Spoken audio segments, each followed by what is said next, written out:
varsity doubleheader against the Bobcats of Benton Community as Christian Atkinson will start things off. The right fielder, Atkinson, one of the seniors on this team for head coach Derek Anderson. On the bump is the lefty senior Hunter Zeeser. There's a ball upstairs. 2-0 the count. Here to Christian Atkinson. Drops in for a strike there. Sure looked like a strike. Must not have been. For a ball. I can't see the scoreboard. There's a ball up and out of play, right side. Is that on dim? Is that on the dim feature or bright? 2-2 is the count. Here to Atkinson.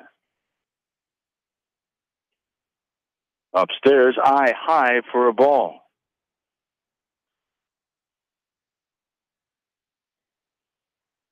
Zeeser settling back in. And ready. Ball bounces outside for ball 4. Atkinson draws the walk. It brings up Brady Sadler now. Hunter Zeeser, the senior, one start. 5 1/3 innings pitched so far. 6 hits against him, 2 runs against, 2 earned runs, a 2.63 ERA. He's walked 3, hit 1, 4 strikeouts. Opponents hitting .316 against him. Here's Brady Sadler now. Settling in, showing bunt. Gets a good bunt down right side. Zeeser will get to it. Only play is first. He fires there for the putout. And the 1-3 sacrifice for out number 1. Atkinson moves up to second base. For the Hawks, defensively, it's Engel, O'Reilly, Reed left to right. Casey, Harris, Werner, and Reitenauer around the infield. Coles, the catcher, and Zeeser on the mound. 1 out, 1 on. Here, the top of inning number 1. Spencer Turo, the shortstop, settling in now. Another one of the seniors on this team.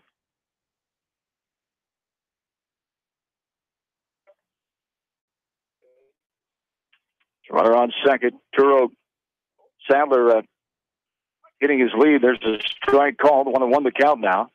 Here to Spencer Turo. All-around athlete at Benton Community. Heck of a bad winter time. Here's a hot shot. In field, the runner being waved. Atkinson, the throw is cut off. Throw to the plate. Got to be high and away from the catcher. Sliding in safely is Atkinson. And the Bobcats get on the board for the first time here tonight with the base hit by Spencer Turo. The RBI variety with 1 down.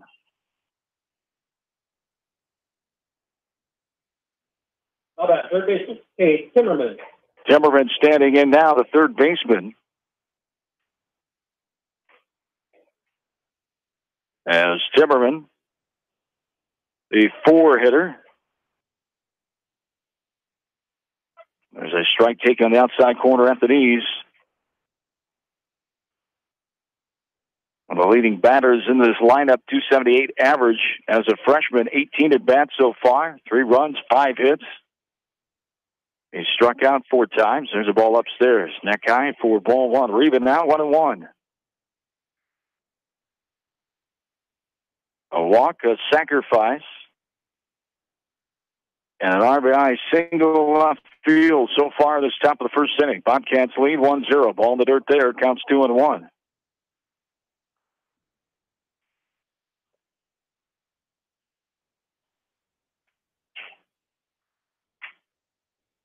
Benton Community, a team that was 16-26 a year ago.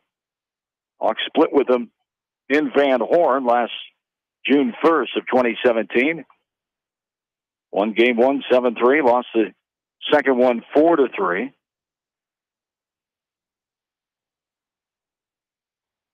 Hawks were 22-15 a year ago. Ball's up and out of play right side. Both teams dealt a semifinal in Class 3A district play. Timmerman will stand back in, ready for the pitch from Zeeser. Upstairs, shoulder high for a ball.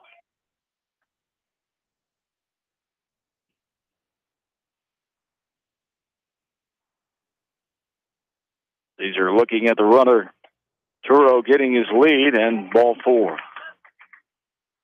3-2 pitch misses his own. Second walk of the inning given up by Zezer.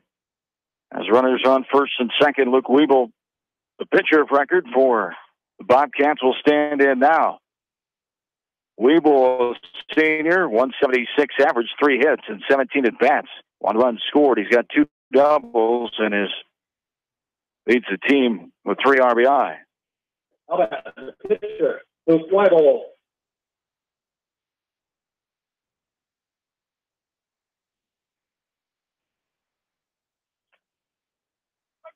A strike taken by Weeble, the 5th batter here in this inning. Runners on first and second, 1 down, and 1 in for Benton Community.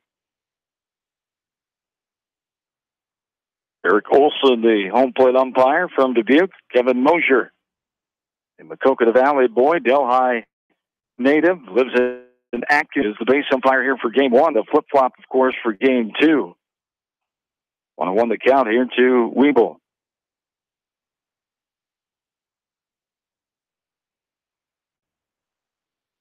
Zezer, look at the runner, now the pitch. Fouled back to the fence.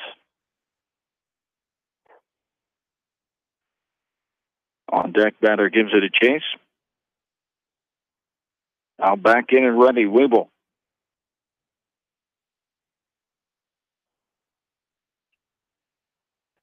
Swung on and missed for strike 3. Swinging strikeout for Zezer. First of the ball game. How about left The fielder? 5th of the season for Hunter Zezer. Turner Schroeder now stands in. He's a left fielder. Schroeder, a right-handed batter. Takes the ball upstairs. 1-0 the count. Schroeder, a sophomore, 19 at-bats, 1 hit, 1 RBI.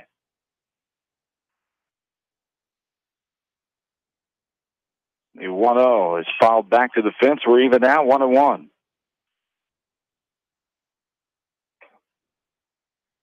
Turner Schroeder, the 6th batter here in the inning for Benton Community. 2 away and 2 on. Bobcats have scored a run. 1-1 pitch is outside in the dirt for ball 2. It's 2-1 now. Here to Schroeder.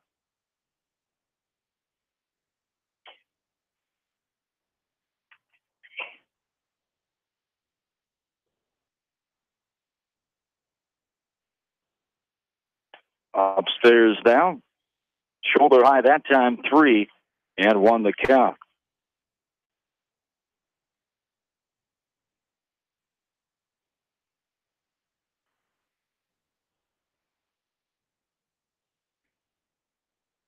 And 3-1 from Zezer. Foul back right side into the fence behind home plate. Strike 2, another full count here. 2 walks already in this inning. Zezer trying to avoid another one here to the number 6 batter, Turner Schroeder.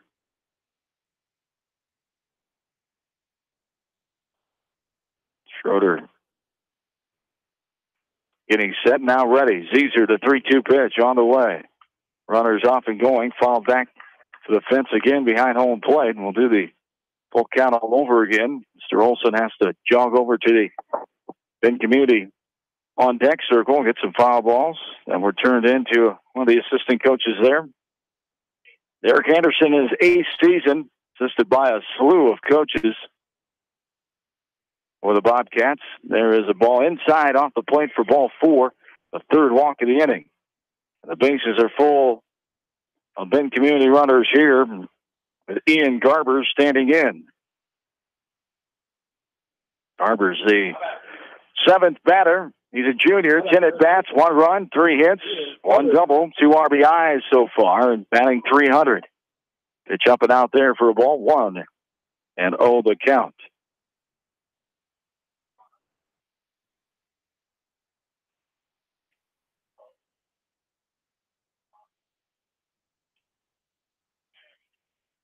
Foul back to the fence there. Derek Anderson started in 2011 at Benton Community. Head baseball coach. His 8th season, he has 158 wins, 133 losses. So swung on and missed there on the pitch. Inner half waist high. And the count now goes to 1-2. Swung on and missed as Easter gets out of it. Only one run in for Benton Community. We go to the bottom half of the first. Hawks baseball from KMCH Sports.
High school sports coverage in Eastern.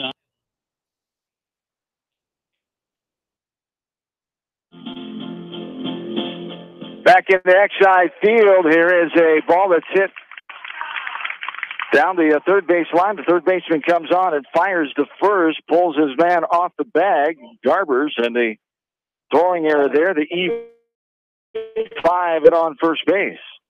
Engel on, Dunstan Werner standing in. Werner, one of the 8 seniors on the Hawks roster, standing in here for his 12th at bat, 11 at bats, 2 runs scored, 3 hits, 1 double so far in this season. He's hitting .273. Ball there, now a throw over. Sliding back in safely is Engel. Engel in the stolen base department is 4 of 4 so far. Leads the team in that category. An on-base percentage of .462 for Cole. There's a ball up and in for ball 2. 2-0 the count. To Werner, another one of the seniors on this team. For the Hawks, 8 seniors, 2 juniors, 2 sophomores, 1 freshman, 1 8th grader, 14 on the roster for head coach Nate Lahr and company. Ball missing again.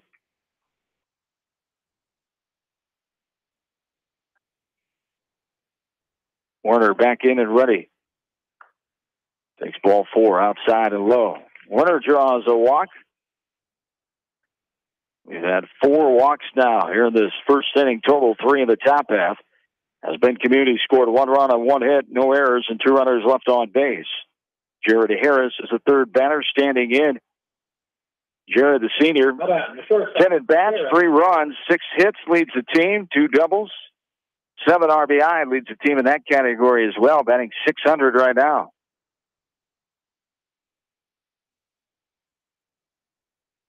Takes the ball in the dirt outside for ball 1. 1-0 the count. Hawks coming in with that record of 2-1. Their 4th and 5th games here tonight. 7th and 8th contest for Benton Community as their 1-5. Strike taken there. 1-1 the count to Harris. Nick Casey is on deck. Runner on first and second here after an error and a walk to start this bottom of the first for the Hawks. Outside. Ball 2-2 and 1 the count.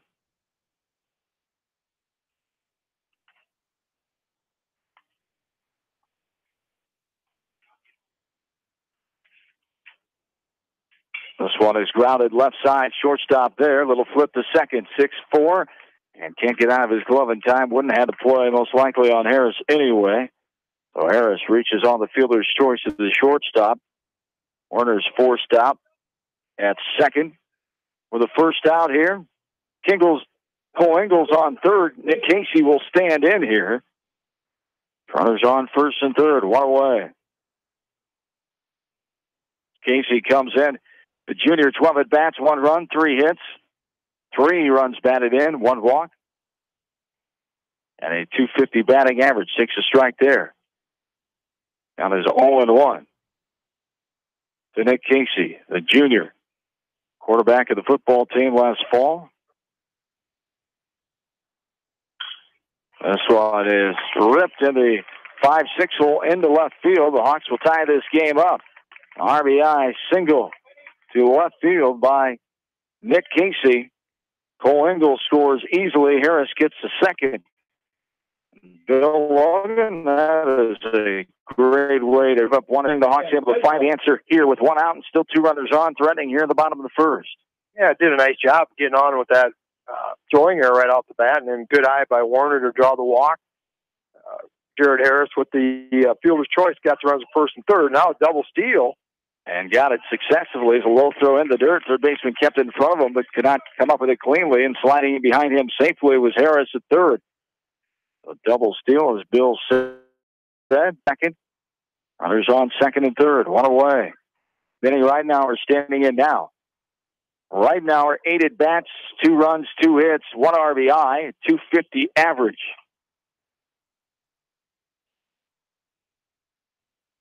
Big location here to be able to get a base hit and possibly knock in a couple more runs and get that momentum really back into the Hawk dugout. Swing and a miss there.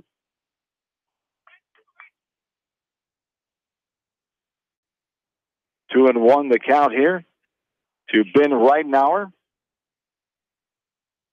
Runners on second and third.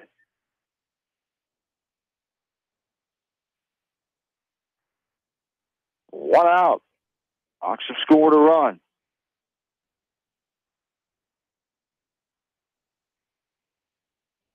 Off speed up above helmet high there for ball 3. 3-1 is the count here to Ben Ridenauer. Harris on third, Casey on second. Colton Reed is in the on-deck circle. Fouled that time off the catcher. Mr. Olson, the veteran umpire, gives him a breather and heads out there and tosses the ball to the pitcher. Luke Wiebel, the senior. This is his second start. 0-1 record, 6 innings pitched, 8 hits against him, 9 runs against, 4 earned runs, a 4.67 ERA. As opponents are hitting .258 against him. This one's off the end of that right side out of play. And we're full again. 3-2 the count here to Ben Ridenauer. The junior, one of the 2 juniors on this roster for the Hawks. This one skied into center field, coming on over the second baseman's head, I should say, Sadler. Now we'll get it and get it back in. He's not able to make that catch. Harris scores, runners on first and third. Yeah, got it just out far enough that Brady Sadler couldn't quite get it, so did a nice job putting that play and then knocking in the second run this inning. So a nice at-bat there by Ben Ridenauer. So the RBI hit there by Ridenauer. Harris scores 2-0. Is a score here that brings up Colton Reed. The right fielder takes a strike in the outside corner. Thigh high for strike 1. On 1 the count to Reed. As Colton, the senior, 9 at bats, 1 run, 3 hits. Batting .333. One is upstairs, chin high for ball one. We're even now 1-1. Benton community a little challenged tonight too, pitching wise. Jeff Harris and I were talking here before I got on the radio here. That Hawks probably pretty open about anybody pitching here tonight with nobody pitching at all this week. Benton community's had 3 games this week, and 2 of them pitched 99 pitches and one of them 101. So there's 3 guys that will not be able to pitch tonight at all. The ball somehow avoiding Reed up and in. He gets out of the way of it. Got 1-2 record so far for Benton Community this week. They split with South Tama at home Tuesday night, won 2-0 and lost 6-3. Last night they played Cedar Rapids Xavier at Sharp Park Field and were defeated by the Saints 6-1.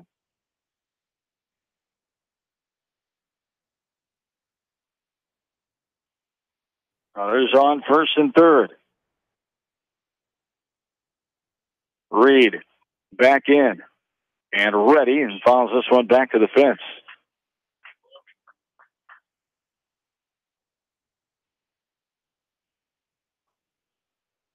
Full count here, 3 balls and 2 strikes here to Colton Reed. Runners on first and third. Inside, off the plate, would have hit him. Ball 4 anyway. And the bases are loaded now. Second walk this inning, the 5th of the first inning total. And he only gave up 1 in 6 innings in his last outing, so a little uncharacteristic. Yeah, coach coming out now to have a little chat with him, find out, maybe talk about his mechanics, something. A little uncharacteristically wild here and getting himself in some trouble here. Hopefully the Hawks can take advantage and put more than just the 2 here so far when they're going to give him some free passes. Coach Anderson out to have a word with the battery of Nolan and Weeble. An error, a walk, a fielder's choice, a hit to the left field, an infield hit, and a walk so far in this ball game. The bottom of the first. Hawks have answered after Benton Community scored 1 in the top half of this inning. Hawks have scored 2, and they lead this game 2-1. There's 2 games this week for the Hawks. They had that doubleheader on conference style against Oldwine rained out last night. And the open date, originally supposed to play Anamosa on the 29th, as they always do. Anamosa, when scheduled this year, did not play Wombat Conference ball their final season in the conference because of lack of numbers, participation down there for the varsity team. Ball fouled right side for strike 1. 0-1 to count here to the pitcher of record, Hunter Zeeser. Takes the ball outside there, and we're even 1-1. Hunter Zeeser so far, 8 at bats, 3 runs, 2 hits, 1 home run. An exciting doubleheader last Thursday night. Here's a chopper right up the middle. Shortstop coming on will throw over and get his man, but a run will score. As Casey scores from third, a 6'3" RBI ground out to the shortstop off the bat of Hunter Zeeser, so helping himself out there. The Hawks lead 3-1 now. Yeah, that was just one of those ones. That was his only play. Turo is a good athlete at shortstop. And he didn't have any other play other than that. It was just a high hopper over the pitcher's mound. And Turo came in and made a nice throw to first to get the out.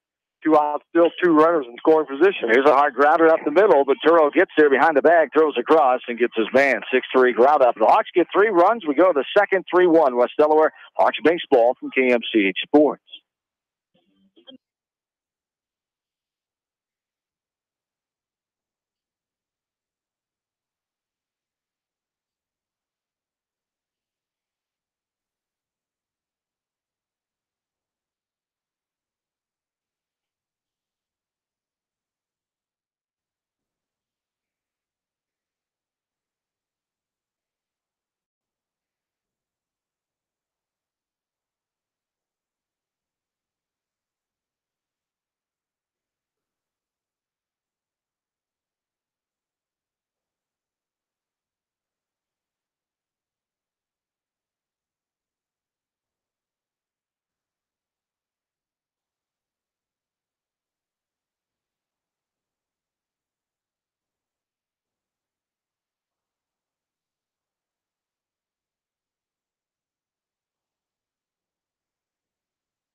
Along with in-studio producer Sheila McMahon, back on East Main Street in Manchester, John Swisher, Bill Logan, glad to have you along from Exide Field inside the Beckman Sports Complex on this Thursday evening, night number 1 of the broadcast season for West Delaware baseball.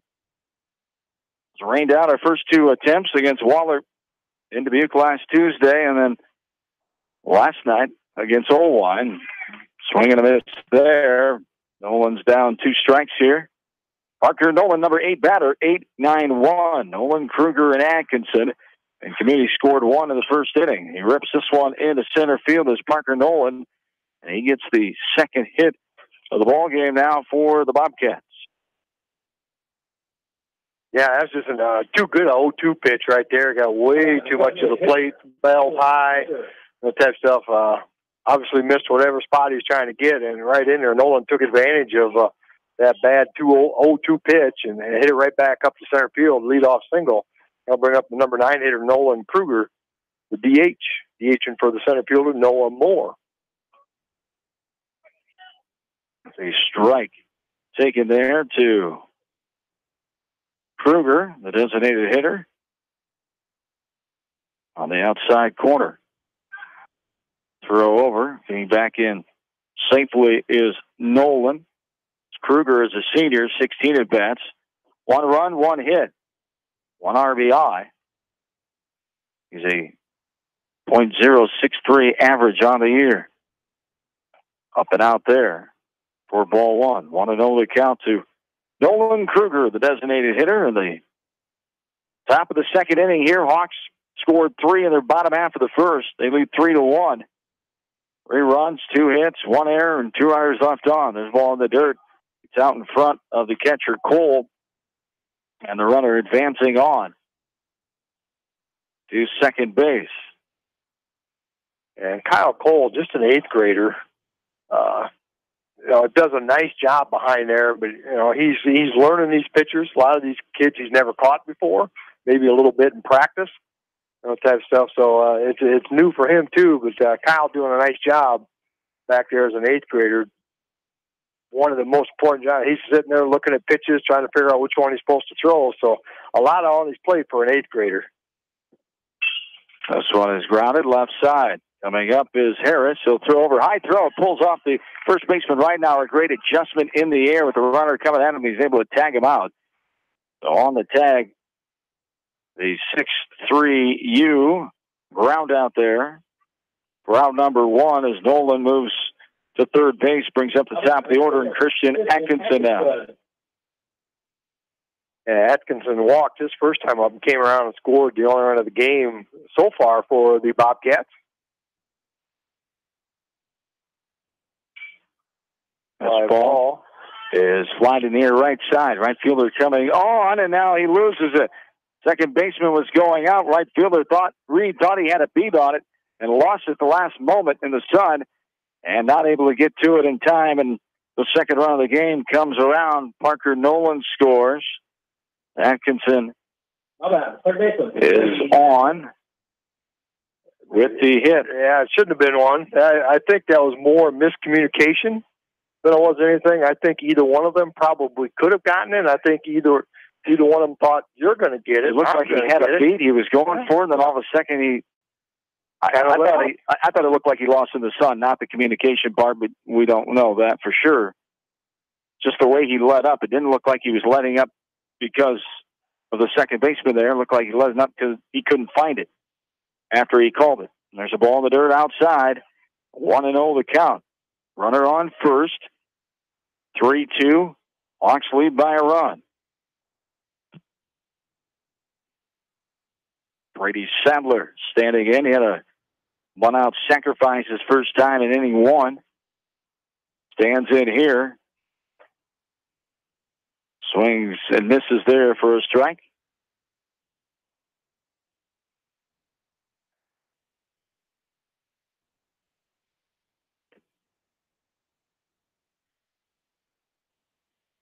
Now there's 2-1 here. There's a ball fouled back. We're even now. 2 balls and 2 strikes to Brady Sadler.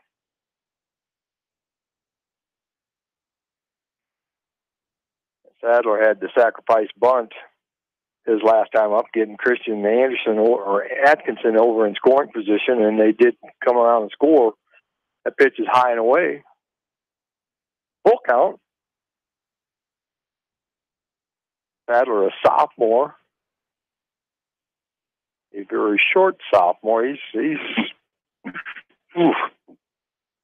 very short. That's a nice pitch. Ball downstairs, misses the zone, and Sadler takes the one-out walk. Atkinson to second, Sadler on first. Spencer Toro stands in. The RBI hit the left field his last time up. First inning. 3-2 Hawks lead in the top of the second. Spencer Toro, their four-sport athlete, I believe. He's the quarterback on the football team, guard on the basketball team. I believe he's a fairly decent golfer. Plus, he's yes, you're right. Really, really good baseball player. For sure, as he takes the ball in off the plate there. And the count is even up here, 1-1. Runners on first and second, one away. There's a ball, misses outside, 2 balls. And 1 strike now.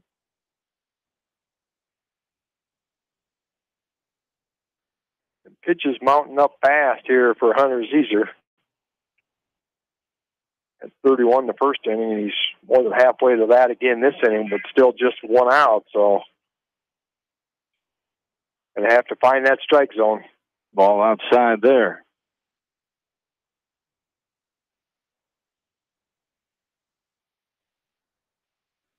To Toro.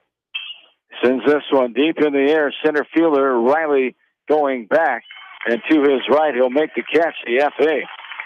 For out number 2. Runners stay put at first and second. Cade Timmerman will stand in now. How about third baseman? Yeah, that was a nice job. Kind of fall behind 3-1. And their game probably got a little more of the plate than they wanted to. But when you're struggling with the control, you just try to get them any way you can. And I got him to fly out to O'Reilly out in center field. He did a nice job of getting and not letting the runners advance. This ball is hit in the air, in the gap, left center field. Both outfielders chasing, but O'Reilly gets through it, shy of the warning track, on his horse with his back towards center field. Trevor O'Reilly hauls it in. That F8 was much tougher than the first one, with the same result. Out number 3. The Hawks hold Benton Community to 1 run. They lead 3-2. Go to the bottom half of the second. This is Hawks baseball from KMCH Sports.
Back into Exide Field here at the Beckman Sports Complex. John Swisher, Bill Logan, glad to have you along. We're at the bottom of the second inning. Hawks lead this game 3-2. 9-1-2 slated for the Hawks. O'Reilly, Engel, and Werner.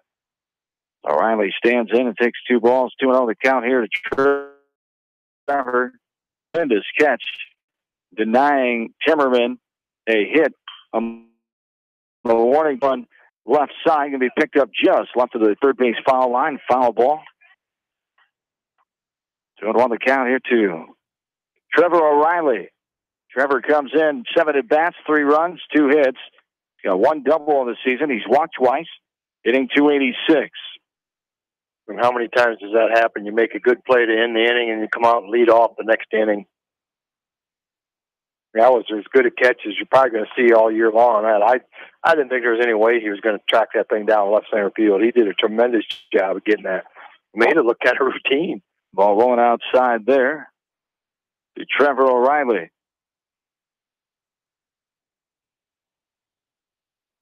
There is a strike on the inside corner. O'Reilly thought it was ball 4, and you hate when that happens.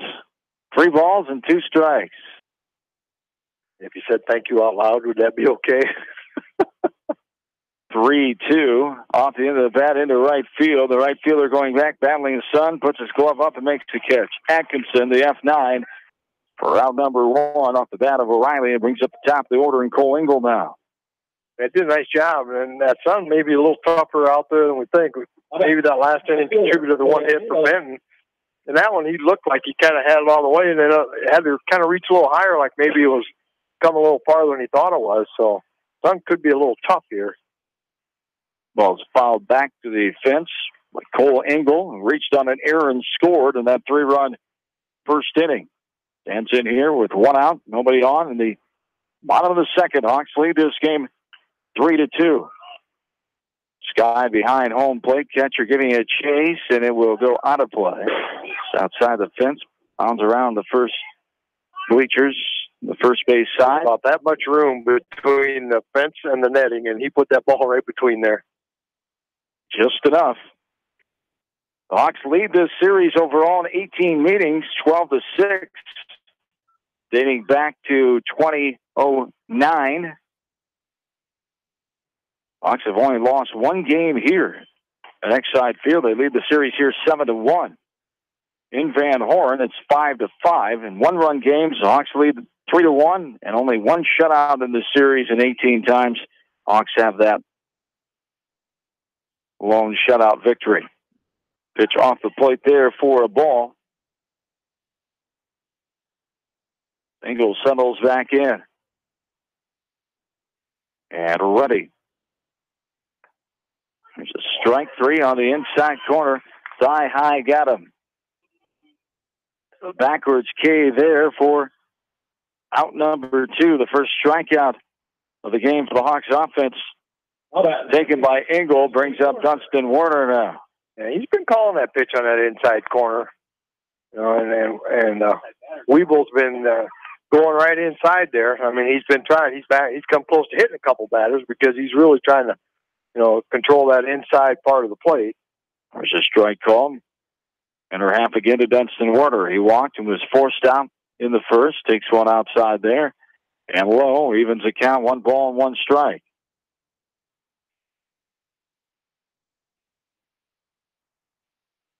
This game 39 minutes old. In the bottom of the second inning, Hawks lead 3-2. This one's skied right side. Right fielder goes back, now comes in and can't get to it in time. Atkinson, the right fielder, and bothered by that sun with the shades down and the hit to right field. Yeah, I think he lost it off the bat because his initial response from the sound, he started retreating like it was hit too hard, and then all of a sudden, oops, I caught it. Looked like he lost it. He found it, then he lost it again. Yeah. Well, that sun's got to be pretty tough out there. Jared Harris always is this time of day. Jared Harris takes a swinging strike that time, 0-1 the count. Here to Harris. Reached on the fielder's choice, scored his last time in the first. Throw over, sliding back in head first is Warner. For the tag came from Garbers. Yeah, he lost his footing there and didn't reach the base and had to kind of do an army crawl back over there. Look over by Wibble. Now the 0-1 pitch. To the end of right field. Atkinson tested again. This time goes back, reaches up, and makes the catch. The F9 for out number 3. The Hawks leave a runner. We go to the third. West Delaware leads 3-2. Hawks baseball from KMCH Sports. That's a fire step.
Back into Exide Field. We're at the top of the third inning now. Is leading off for the Bobcats, Luke Weeble, 5-6-7.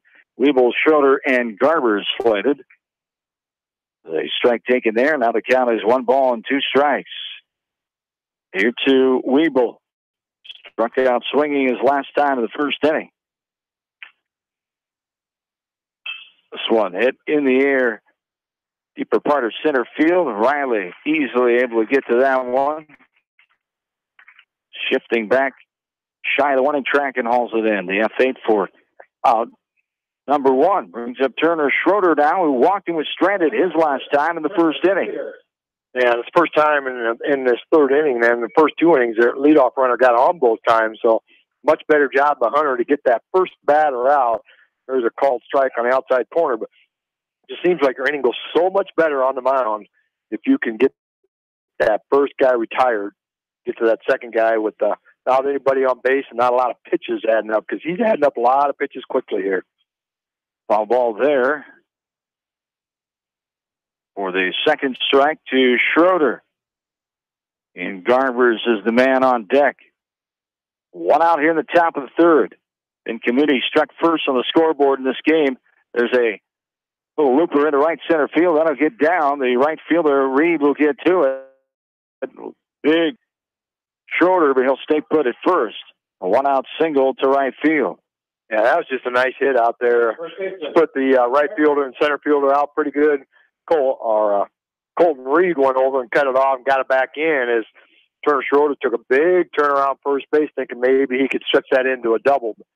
Held him to a single. First pitch is in there for called strike. To Ian Garbers. He was a strikeout victim his first time up. 1 strike to count. There's a fly ball left to the left center field. Cole Engel going back, not going to get to it. And it's off the scoreboard for a 2-run home run. Off the bottom of the scoreboard. On the L's out there in Hawk baseball, the bottom of the scoreboard. And a 2-run dinger by Garbers. First home run for Benton Community on the year.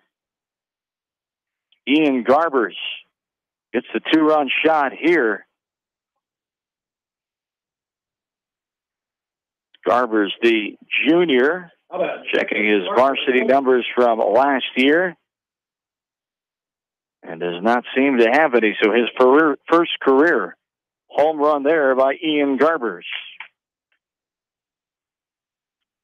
And Benton Community leads this game 4-3 now.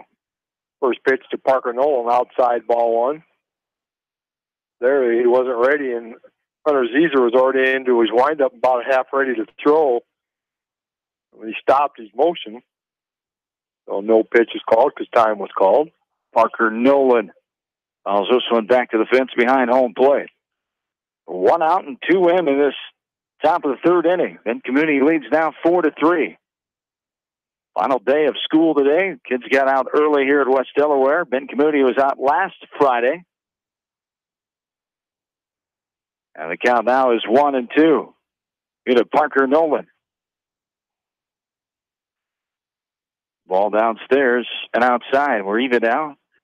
2 balls and 2 strikes. That was a nice pitch. I like that that 1-2 pitch right there by Zeser. He did a nice job trying to get him just off of that outside corner. That pitch high and away. Full count now. Standing back in is Nolan. Got a hit to center and scored. And 1-run second inning his last time up. He takes the ball up and out for ball 4. Is the 5th walk taken by the Bobcat offense so far in this game. 1-out variety here in the top of the third brings up Nolan Kruger, the DH, who grounded out to the shortstop his last time. Pitch is high.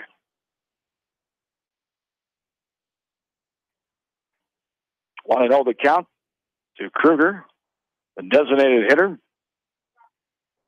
One of the 7 seniors on this squad for Benton Community. There's another ball. 2-0 the count. 17 on the roster for Coach Anderson and the Bobcats. 7 seniors, 4 juniors, 5 sophomores, and 1 freshman. Another ball outside. And it's 3-0. Yeah, what started out, got that first batter out and then hasn't retired anybody since. A single, home run, and a walk, and now behind in the count 3-0. Again, the pitches continue to mount up for him. 3-0 on the way from Zeser in the dirt outside. Gets away from the catcher. Ball 4. Another walk. 6 now the game given by Hunter Zeser, and Coach Lahr calls time, and he will head on out to have a word with his senior pitcher and the entire infield here. With 1 down. Runners on first and second. I can get to you sometimes when you give up a home run deep in the order to the 7-man. Can respond in 2 ways. It can really irk you, or it can go the other way, and unfortunately went the other way for Zeser, and we'll have a pitching change. New pitcher on the mound. We'll tell you about him when we come back. Hawks baseball from KMCH Sports. You expect big hits from the side.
Back in, top of the third inning. New pitcher for the Hawks is Jared Harris, facing Christian Atkinson. After a foul ball, 0-2 the count. Jared Harris, one appearance so far last. And Waverly Shellrock game, pitched 1 2/3 innings. No hits against and 1 run against, 1 walk. Guys, this one on the right side, that's going to get out of play. 2 strikeouts against the Go Hawks as he relieves the other senior, Hunter Zeezer. Only 5 in the pitching rotation right now with the pitch count. Luckily, they only had 2 games this week. Everybody's fresh for now, but could catch up to them. Have to develop some more pitchers here as this season goes along. This is up and in, 1-2 the count. That's what happens with lower number roster. Talk about 14 on the roster. You only have 6 of them are pitchers, though. And there's a swing and a miss. Nice job by Harris getting the swinging K there. Atkinson is down for the second out of the inning with runners on first and second. It brings up Brady Sadler now. Yeah, that's a good job coming right out there, right off the bat, throwing some strikes, going right after him and getting that strikeout for out number 2. And then number 2 hitter Sadler will step in there and sacrificed and walked. So officially he hasn't batted here yet tonight, but he's done his job both at bats. Ball there, 1-0 the count. This one skied right side, up and out of play. Now we're even 1 ball and 1 strike. 7th batter this inning, the number 7 Brady Sadler, standing in with a 1-1 count. Harris to look in. Check of the runner on second in the form of Nolan. And now the pitch. Fouled back to the fence, came inside, jammed him. Able to fight it off with Sadler. Had a fly out, a hit to right, a home run to left, a walk, and a strikeout in this inning. 2 runs have scored. Bobcats lead it 4-3. Here's a slow little grounder left side. Werner up and over. Nice stretch. Kept his foot on the bag. Got his man. Zeezer is it right now or still at first? Able to get his man. And the 6-3 ground out for out number 3. And great job there by the Hawks getting out of it. Only 2 runs scored. Bottom of the third we go. Hawks trail 4-3. Hawks softball, baseball from KMCH Sports.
Back into Exide Field, hot shot on the ground right up the middle by Nick Casey, getting things started here for the Hawks in the bottom of the third inning. On his 2nd hit of the game, and his 5th hit of the season now for the junior third baseman, Nick Casey. Yeah, it's nice to see if that bat comes alive there a little bit. He's probably one of the better hitters on the Hawk team, and he showed it right there, just hitting that right back, right up the middle. Throw over, getting back in time is Casey. Benton Community taking the lead 4-3 here in the third inning. They scored 2 runs on 2 hits, no Hawk errors, and 2 runners left on the inning. This one scoots past the catcher, rolls all the way up. Casey will go to second base, ball by the catcher, Nolan.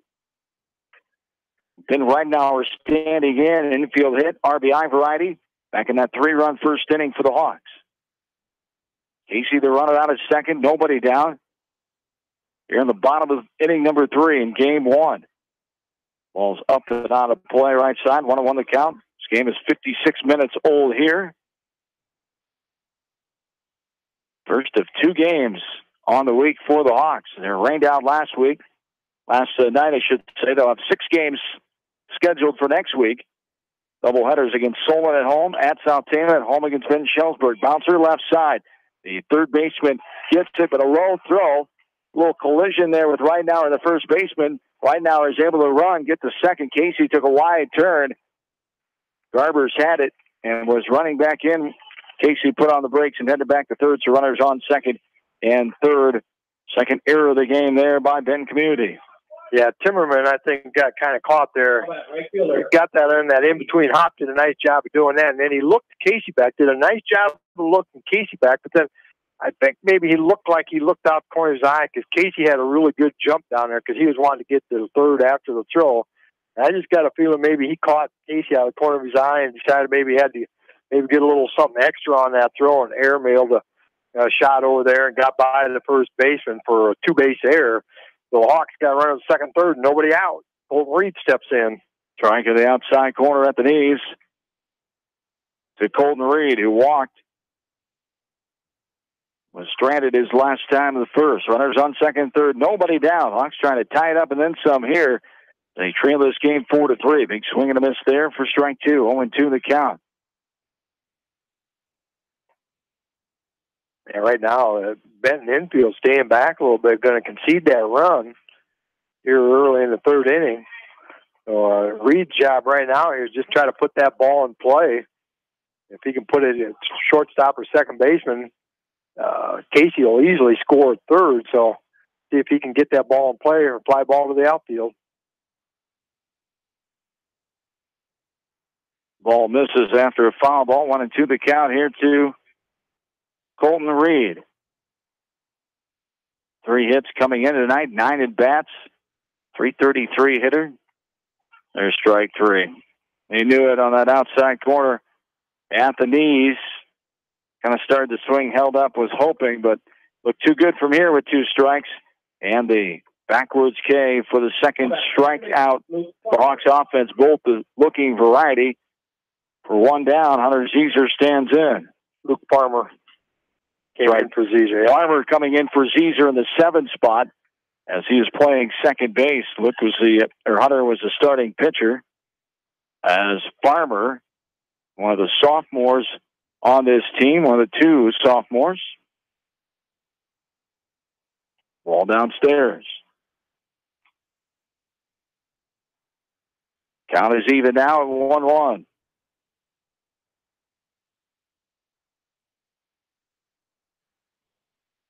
Farmer ready and takes one upstairs for a ball. 2 balls and 1 strike, 1 away. Runners on second and third. Hawks trail by a run. Here the bottom of inning number 3. Look in by Weeble on the 2-1 pitch. It's up and out for ball 3. 3-1 the count. Good eye by the sophomore Farmer up there. Yeah, doing a nice job making him pitch. And when Weeble is out of the zone, he's high. But Luke Farmer's not a very big young lad and doing a nice job standing in there. There he got one on that inside corner. Count will run to full now. 3 balls and 2 strikes to Farmer. Straight up 6 o'clock here. Game is an hour old. You're listening to it on Mix 94.7, KMCH Manchester. There's another one in and up. Leaning back out of the way. Farmer earns the 1-out walk, and the bases are full of Hawks with Kyle Cole standing in. Kyle grounded out to the shortstop his last time in that first inning when 8 batters for the Hawks came to the plate. They scored 3 runs. There's a ball in the dirt outside. Able to keep it close by is Nolan. He's lucky on that one. He didn't shift his body. He just tried to backhand that pitch long outside and got away with it there. Knocked it down a little bit, but not far enough for Casey to be able to come in from third. Kyle Cole, one of the fastest Hawks on ground ball in the infield. It'll be hard for them to turn two on Kyle. He is very, very quick. There's another ball up and out for ball two. 2-0 the count here to Cole. This one is hit into right foul ball. Edge of the grass, just getting foul. As it was almost placed perfectly there at the edge of the grass. The right fielder would have had a run away. The first baseman would have had a run. Would have bounced and went in that bullpen area. Hawks could have ran for a while. Yeah, it's a foul ball. Farmer stands back in and takes a strike at the outside corner, and the count's even at 2-2. Kyle Cole, a lone eighth grader on the roster here for the Hawks. And the opportunity to start and play varsity baseball as the catcher. Earned that spot in the offseason. Coach Law and company happy with he's able to offer. This one gets away from the catcher. Not far enough again as Casey thought better of it. He'll stay put. Has a full count here, 3 balls and 2 strikes. Yeah, he got his debut last Thursday evening, second game of the Clear Creek Amana game. His first time he played, and Nick Casey was a pitcher, and he had his hands full, and they did a really, really nice job. 3-2 on the way, up and out, ball 4. The Hawks tie this game up on a 1-out base on balls. Nick Casey will score. The RBI by Farmer. Reinauer goes to third. RBI by Cole, I should say. Farmer goes to second, and Cole at first now. The second walk this inning, the 4th allowed by Weeble, the Benton Community pitcher. And he pitched 6 innings last week and only gave up 1, so a little uncharacteristically wild here. But the Hawks will take everything they can get here, and they still got a lot of pressure on them. Now you got Trevor O'Reilly, who hit a nice fly ball out to right field that Atkinson made kind of interesting out there. Ball downstairs for ball 1. 1-0 the count.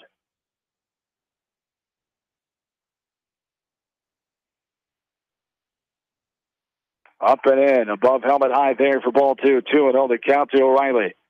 Hawk runner on every base still. Right now we're at third. Farmer at second. Cole at first.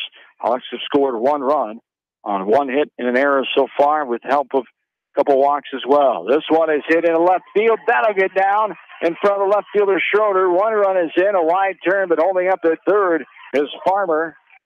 Hawks have scored another run and lead this game now 5-4. Yeah, nice job there. Hit it real hard on left fielder Schroeder. I realized he couldn't get it, so just kind of hung back, took it on 1 hop to maybe not let it get by him. But good job by the number 9 here.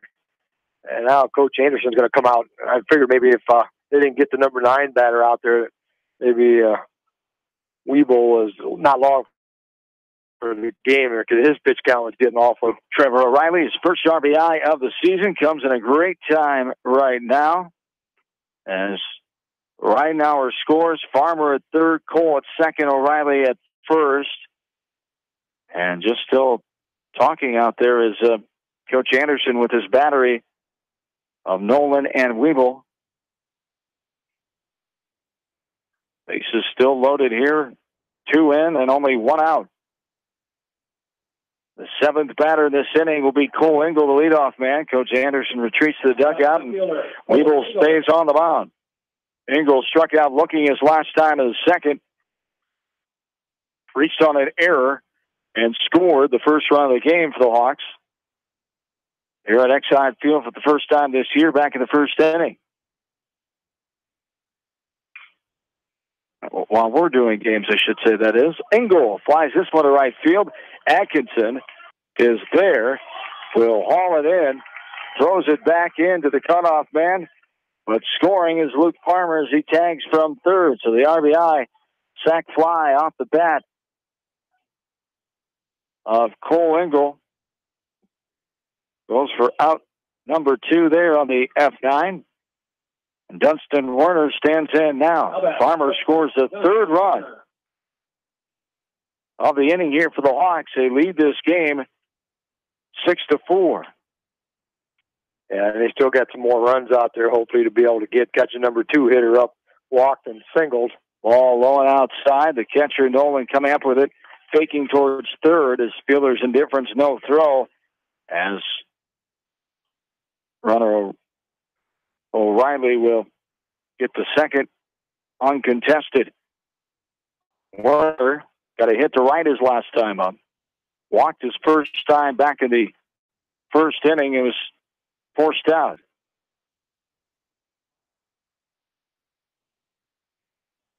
There's a slow grounder, right side. Sadler comes on, the runner coming home. Low toss to first base. And he goes for out number 3, the 4-3 ground out in Zing. But the Hawks get 3 runs. They retake the lead 6-4. We go to the 4th. Hawks baseball from KMCH Sports.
Top of the 4th inning for the Bobcats. Back at Exide Field at the Beckman Sports Complex. Hawks scoring 3 runs in that 3rd inning. 3 runs, 2 hits, 1 error, and 2 runners left on base. We're in the 4th inning now, 3-4-5, Turo Timmerman. And are standing in here for Benton Communities. A great job by the Hawks answering 3 runs there in that 3rd inning after they gave up 2 in the top half of the 3rd. Jared Harris is in.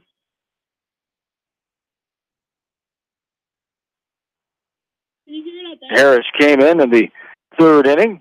This one is skied in the middle of the infield. 3rd baseman Casey staying with it, taking him all the way almost to the pitcher's mound where he says hello to Jared Harris.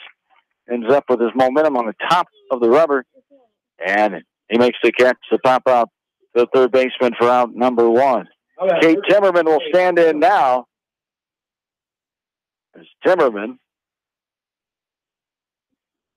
flew out to center field his last time up and walked back in the 1st.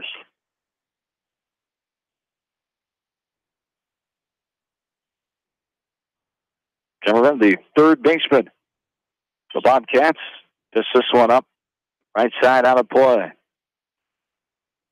Bobcats scored 1 in the 1st, 1 more in the 2nd, and 2 in the 3rd. The Hawks scored in the 1st and 3rd innings, 3 runs apiece. There's a ball outside for a ball. As 1-1 the count here. This ball is hit past the efforting 3rd baseman Nick Casey into left field for the 1-out single. Into left field. Brings up Luke Weeble now. Weeble flight out to O'Reilly in center his last time in the 3rd. Struck out swinging back in the 1st.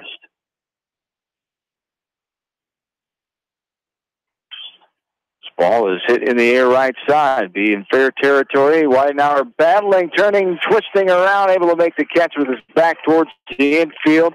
A pop out to the first baseman, P3 for out number 2. And it brings up the now.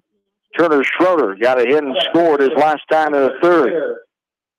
It wasn't your textbook way to go back and get that, but he got the job done. Kind of turned it really to a 360, and off a right-handed bat, that thing's going to slice a little bit. I think that caught him, and then a little bit of a breeze probably would have brought it back that way as well. Tough shot there off the chest protector of Eric Olson. As go ahead and kill that commercial in the studio, please, if you could. Go ahead and pop that down, please, if you can. Thank you. As a runner on first base is Cade Timmerman, and Schroeder is back in there after the foul ball. Eric Olson seems to be all right now. It's not a great feeling to take a hard ball right off. Catcher not able to get any piece of it, glove or hit off his helmet or nothing, and hits you flush either in the chest protector. The arm really feels good. There's a slow grounder left side. Werner up and over and not able to get his man. It was a throw that bounced. Backing up on it was Weidenauer. The man that was getting there about the same time. It's a close one. Where you going with? Infield hit? Yeah, I think even with a good throw, I don't think he was going to get him. Weidenauer did a good job of scooping that. He just Dunsmore did a good job. He had to come in and charge quick, tried to get rid of it real quick. Couldn't get as much on that throw, and because of that, Schroeder beat it out for his second hit of the game. And Garber's now had the big 2-run home run his last time up. 1-1 the count.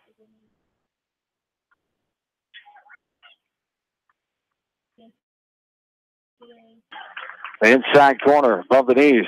1 ball and 2 strikes now. Here to Ian Garbers. A number 7 hitter. And the 2-run home run. There is a little bouncing ball. Nice flip by Farmer. The shortstop. And the 4-6 on the force out at second base for the bottom half of the 4th. Hawks lead 6-4. Hawks baseball from KMC Sports. As we keep it here at Exide Field, Hawks leading 6-4. So the Hawks stranding 2 runners on that inning. Had 2 hits, no runs, and no errors. Ben Cummings done a tremendous job of getting guys on base. I don't know. I've got for 9 left on base through 4 innings. And that's a lot of base runners, and they've got 4 runs up there, but boy, they could have a lot more with a hit here or a hit there. So Hawks have done a good job getting themselves out of trouble multiple times here. So now the key is see if they can go back and get another. That was the first time that they've shut the Bobcats out. Bobcats scored 1 in the first, 1 in the second, 2 in the third. And the Hawks scored 3 in the first, 3 in the third. So now see if they can at least get 1 here and just keep that momentum stretching. That lead out as this thing's probably far from being over. Bottom of the 4th inning. Now, as 3, 4, 5. Harris, Casey, and Weidenauer are slated for the Hawks. But he can get on it on his own and get into it. So if he has it. 3, 4, 5. Due up here. Harris scored a run in the first. Casey scored both in the first and third. And Weidenauer scored last time in the third. Grounder left side. Nice diving play by Timmerman, the third baseman. Beautiful throw. Nice play by Timmerman, the third baseman. The freshman there making it look like he's an older classman. With that play, the 5-3 ground out for out number 1. Yeah, that was a good play. When he dove for it, I thought I was going to probably go under his glove. But, man, he did a nice job of getting down and being able to get right back up. And really a nice, strong, accurate throw to throw Harris out easily at first on what could have and should have been a close play, if not a base hit. This ball is skied right side. First baseman coming on, ending up in foul territory. Garber's making the catch. A pop out for out number 2. And it brings up Ben Ridenauer now. Yeah, 2 up, 2 down real quick here for the Hawks. I had Weeble for 70 pitches in those first 3 innings. That ended up pretty quick, but this is the kind of inning Coach have get out of here with just single-digit pitches. Strike there in the outside corner to Ridenauer. 0-1 the count. This ball is up and out of play. The netting behind us here at Exide Field, inside the Beckman Sports Complex. GNB Bank is getting active on this Thursday night. There's 2 teams warming up to play a game. All the fields look like there's going to be some kind of activity on it. There's a game going on behind us. Also, game to our left field. So, good night up at the complex with all the fields. Will be full before too long as we're approaching 6:30 here. This game is almost an hour and a half old. This one is skied into left field, and making the catch is the left fielder Schroeder, the F7 for out number 3. 1, 2, 3 inning, our first one of those as we go to the 5th. Hawks lead 6-4. Hawks off baseball from KMCH Sports. Great food and great fun with friends. That's what Got it all figured out. Lounge in Manchester. Check out their Thursday night bucket of wings special and Friday night fish special. Beavers also has a different lunch special every Monday through Friday. Beavers Lounge on the corner of Main and Madison in downtown Manchester. Leave it to Beavers to show you a good time. Newhouse Construction and Concrete is proud to support all. You got me? Give Bill a call at 927-5178 for your commercial, ag, or residential projects. Or visit newhouseconstruction.com. Apparently not. Construction and Concrete turns design into reality. Lowe's Green Acre, located in Gothenburg, offers a fun shopping experience for the entire family. Retro candy, unique gifts and toys, gourmet foods, coffee and tea, top shelf spirits, craft beer, and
Back into Exide Field.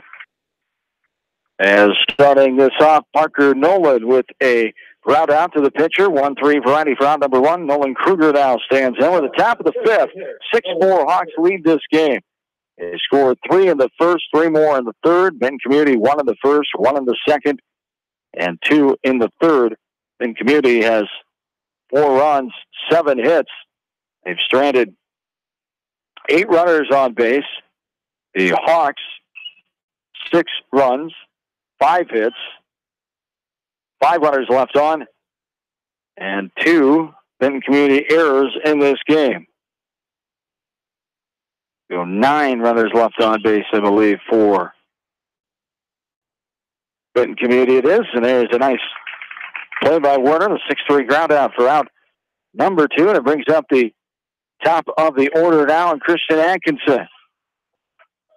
Yeah, and then Jared Harris done a really nice job since he's coming in relief in that 3rd inning.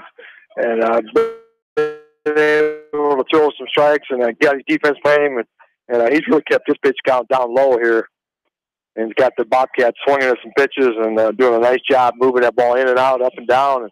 And really doing a really good job. Hunter Zeezer, 2 1/3 innings pitch, gave him 4 runs on 5 hits, struck out 2, walked 6. And I had him for 73 pitches. There's a ball grounded right side. Farmer up and over. So how about that? We get our first 1, 2, 3 half inning in the bottom of the fourth. The top of the fourth gives us the same result with a 4-3 ground out there. Another 1, 2, 3 half inning. We go to the bottom of the fifth. Hawks lead 6-4. This is West Delaware baseball from KMCH Sports.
And welcome back in, along with in-studio producers Sheila McMahon and Ashley Vick. John Swisher, Bill Logan back with you from Exide Field on this beautiful Thursday night.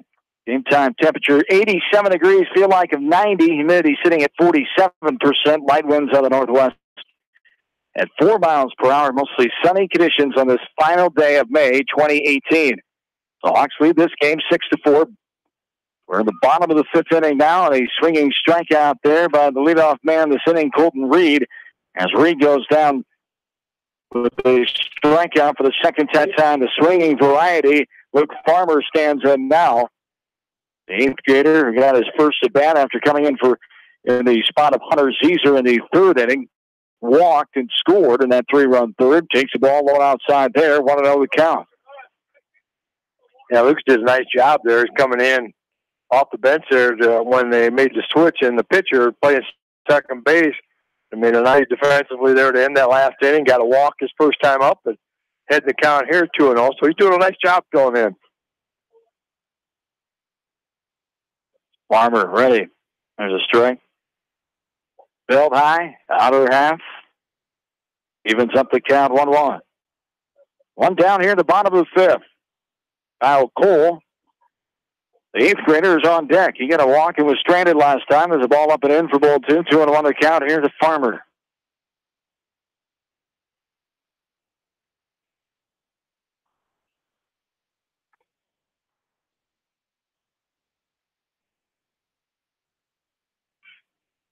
And the 2-1 on the way from Weeble. Swung on in this for strike 2. We're even down 2-2.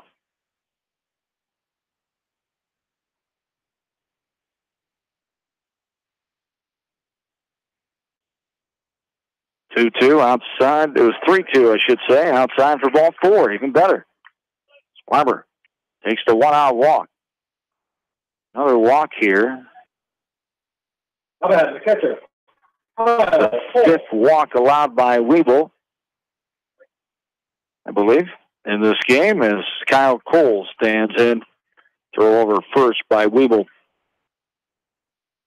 Getting back in head first safely is Farmer at first.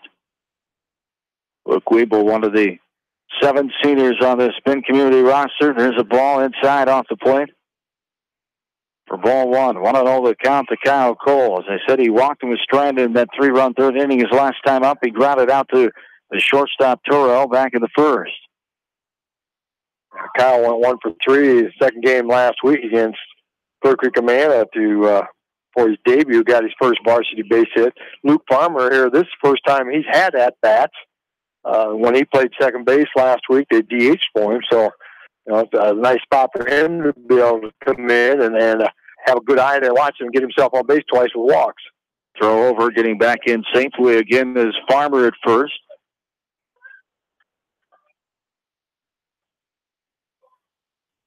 The second game, I believe, was extra innings last Thursday night. 9 innings. 9 innings. The first extra inning game for the Hawks. Able to win that one 9-8. They won the first one 9-4. Second game was Hunter Caesar, 2-run homer tying in the bottom of the seventh, correct? No, he had that earlier in the game. He had a 3-run shot in like the fourth inning or something. Oh. Hit it just to the left of the scoreboard. His first ever home run in varsity.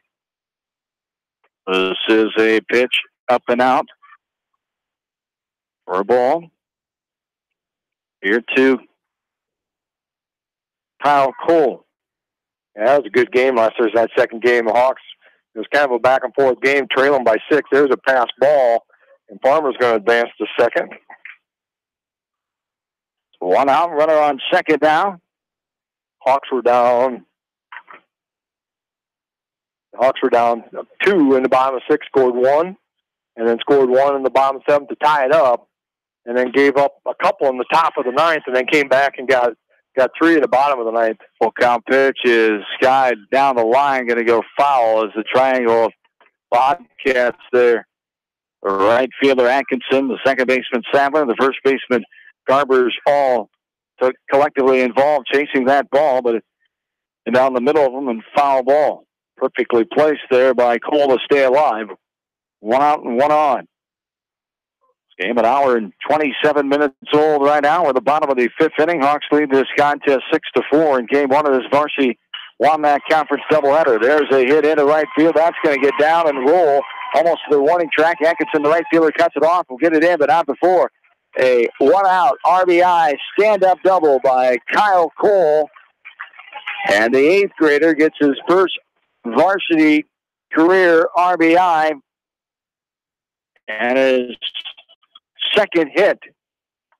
Always a good feeling. Yeah, he did a nice job. Hit it out there in that right center field gap, and then with his speed, he didn't hesitate of going around first. And it might have been somewhat of a close play, but the second baseman and the shortstop, neither one of them were covering second. Second baseman went out for the cutoff, and the shortstop was probably 3-4 feet off the base. Would have been there. There was nobody at the base, so did a nice job of trading place with him. Still got a runner second with 1 out. Now you got Trevor O'Reilly, and he had the RBI single his last time up. 7-4 now the lead after a time of, they must have somebody, I don't know, you see anybody warming up in the bullpen. They had a conference on top of the rubber with just the catcher and the pitcher, Nolan and Weeble, and then now Coach Anderson comes out. Not supposed to be allowed to do that, but he took some extra time there. I can understand if he's warming somebody up, but they're bringing the guy off the field to pitch now. So we'll see who the new pitcher is when we come back as the Hawks lead this one 7-4, 1 out and 1 on in this bottom of the 5th inning. This is Hawks baseball from KMCH Sports.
Back inside the Beckman Sports Complex, 1 out and 1 on. The new pitcher is former second baseman Brady Sadler, and there's a hard hit ball by Trevor O'Reilly. Gets by the third baseman Timmerman at third.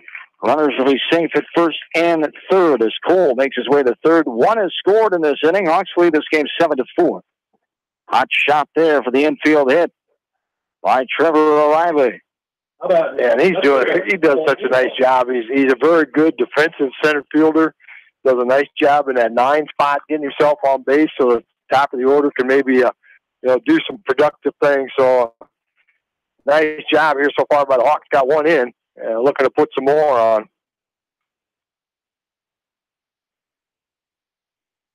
One out here. There's a throw down, and coming in to cut it off is Weeble. It's a low throw. Runner getting to second. A real effort at him as the throw was cut off. As Cole Engel standing in. He had a RBI sac fly his last time in the third. Reached on an error and scored back in the first. He scored the first run.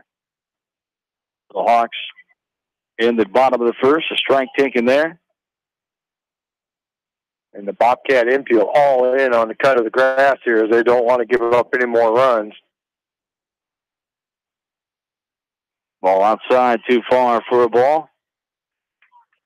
Count now moves to 1-2.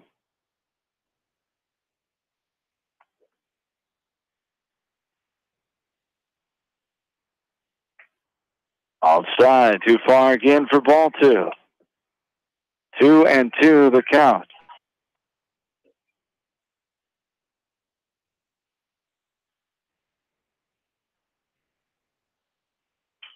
This one's fisted right side. Little looper going to get down and just into the outfield grass. 1-1 will score. 2 runs will score. And Cole Engel. Not the hardest hit ball, but it doesn't matter in this game. Sometimes the hit to right field, 2 RBI. And the Hawks up 9-4. They've scored 3 runs in 3 innings in this game. That's one of the cases where if they were playing normal defense, they might have been able to get that one, but they were all playing in, hoping to cut something off of the plate. So that little strategy backfired that time. So nice job by Engel to put the ball in play and did just enough of get it out into the outfield, not far enough out to the right field, so there's no chance to get the runner at second. So another 3 spot on the board here this inning for the Hawks. In the first, third, and now 5th innings, the Hawks have scored 3. They lead this game 9-4. Dunstan Werner stands in. He grounded out his last time in the third. Stands in here with still only 1 out and a runner on first base. Runner goes. This one's lifted. Center field. Moore coming over. Will put it away as Engel will get back. The F8 there for out number 2. Cole Engel on the base pass. Has the speed. Good hurdler in track. He's going to further his college career in the sport of track down to Coe College in Cedar Rapids starting in the fall. 4 of these West Delaware players continuing their education, and they'll play baseball. Dylan Linderwell going to Dubuque. Holden Reed, Southwestern Community College in Creston. Also, Dunstan Werner will go to Simpson in Indianola. And Jared Harris will head up to Waverly, play for Wartburg. Getting into second is Cole Engel there on the stolen base, and the count is 2-0. 7th batter this inning, Jared Harris. Takes a ball off the plate. Missing the zone there for ball 3, 3-0. The count to Harris. And Casey waits on deck. 2 down. Runner on second base, and there's the 2-out walk taken by Harris. Runners on first and second now. Casey stands in. He's got an RBI, 2 hits, and 2 runs scored on the night. Popped out his last time up to Garbers in the 4th inning. Stands in here with 2 outs and runners on first and second. The Hawks have scored 3. They lead 9-4. Strike taken there by Nick Casey. Yeah, Sadler coming in tonight pitched 1 inning previously this year. Allowed 3 hits, 2 runs, both of them earned. Didn't walk anybody, struck out 1. Ball outside there. Evens up the count. 1-1. 8th batter in this inning. For the Hawks, up and in. Leans back out of the way. Does Casey. Ball 2, 2-1 the count.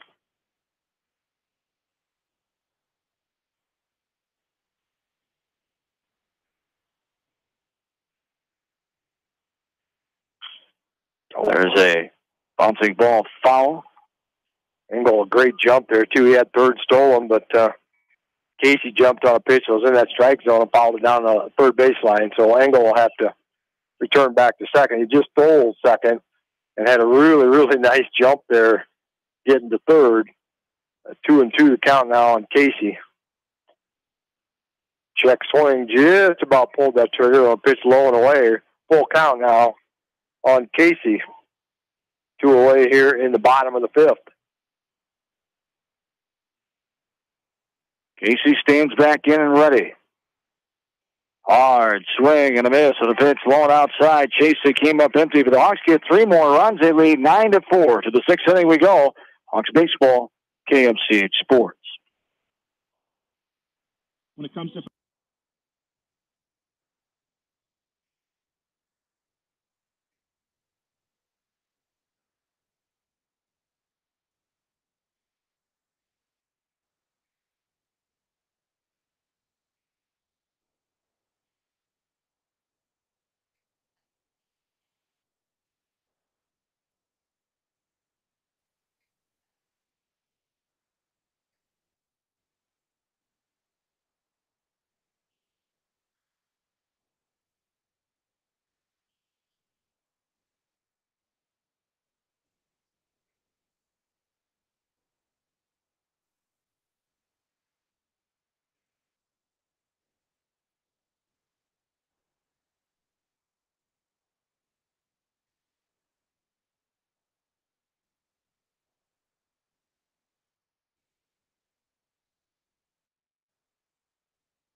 John and Bill getting along on the air just as slow as we do off the air. Yeah, exactly right.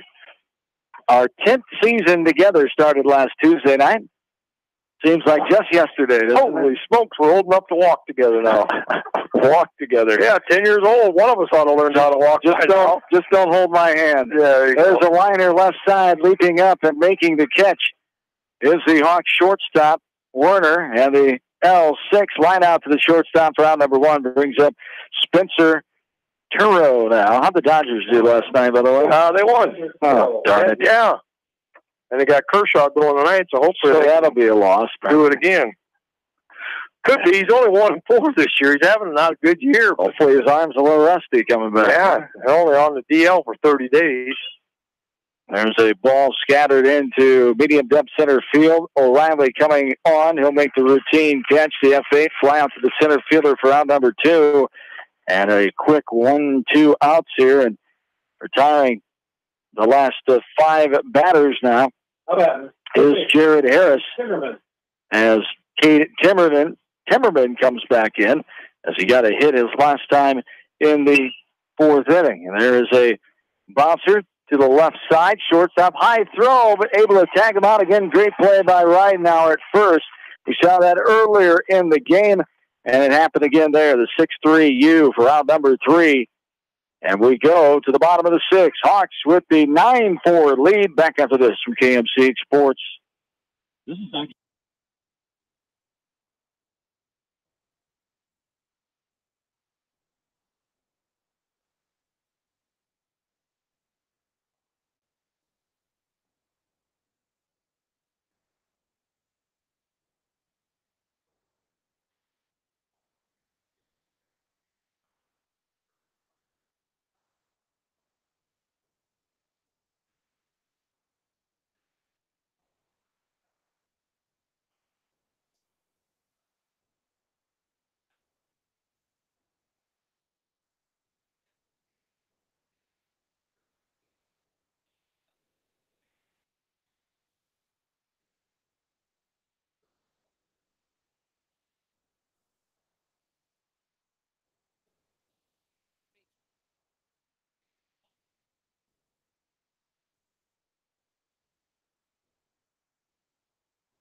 Bottom of the sixth inning has arrived at Exide Field. The Hawks winning this game 9-4.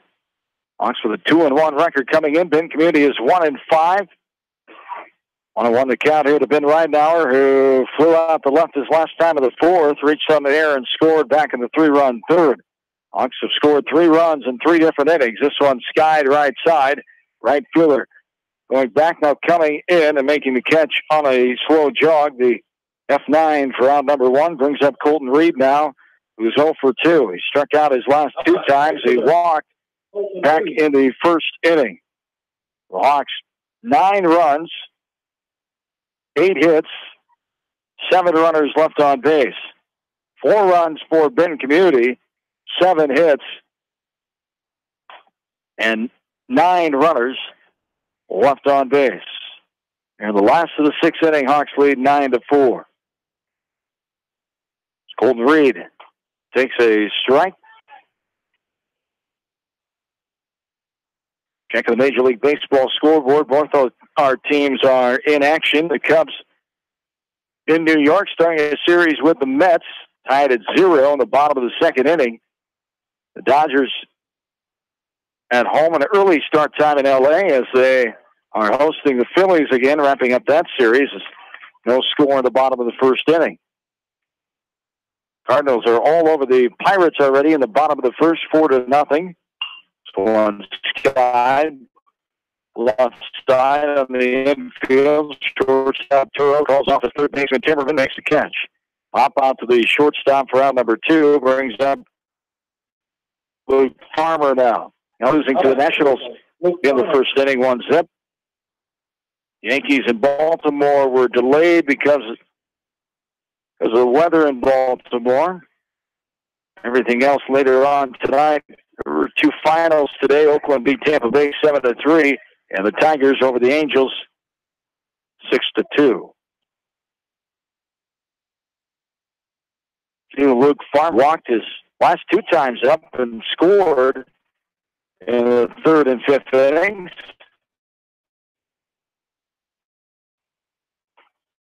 Takes it and won the count here to Farmer.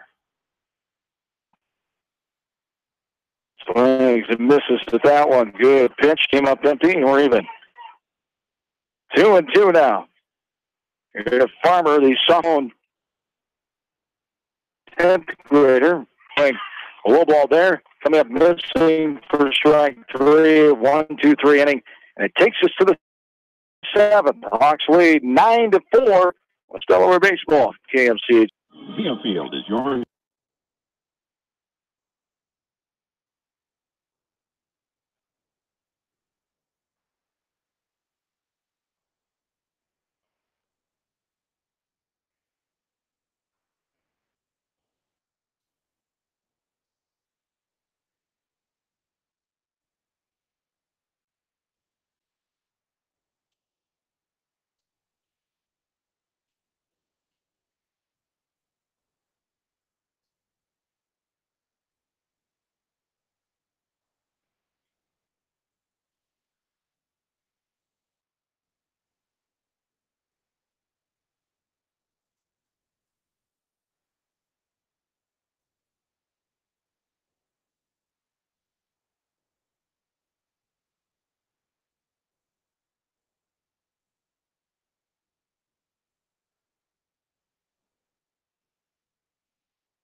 Top of the 7th inning has arrived. This game an hour and 47 minutes old. The Hawks lead it 9-4. 5-6-7 due up for Benton Community in the top of inning number 7. A foul ball. Now a strike taken at the knees of the inside corner by Luke Whittle as Whittle popped out, flew out his last 2 times, and struck out back in the 1st.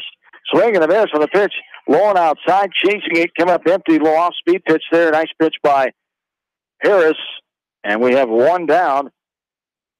In this top of inning number 7, brings up Turner Schroeder now. And that's a nice job just going right after him. Jared Harris doing a great job coming in on relief of Hunter Zeezer, the starter. Strike at the outside corner above the knees. 0-1 the count. Here's Schroeder, who walked his first time up back in inning number 1. It's a piece of this one. Hauls it back to the fence. Ian Garbers is on deck, who hit that 2-run home run back in the 3rd inning.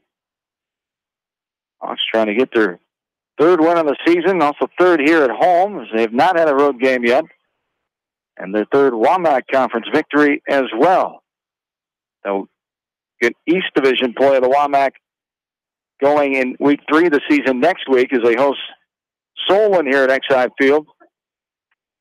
Coverage for you, split coverage with Delaware baseball and softball Monday night here for Manchester, as Solon's in town for 2.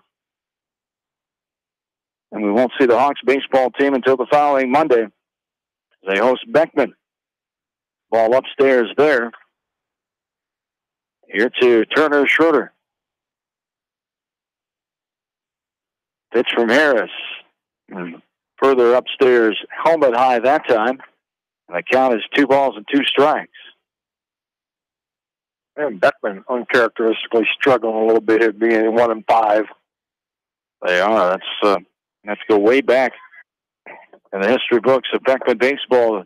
And the last time they started like that, there's a ball up and in for ball 3, 3-2 the count. And ball 4. Schroeder takes it. 1-out walk. Brings up Ian Garbers now.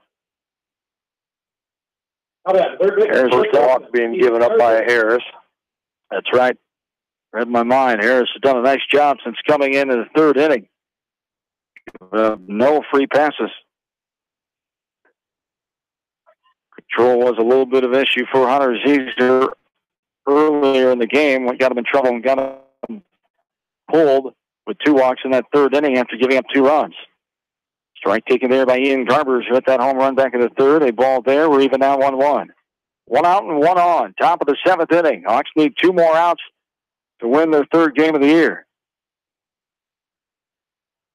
They lead this game 9-4. Swing and a miss, and a pitch peeling away outside.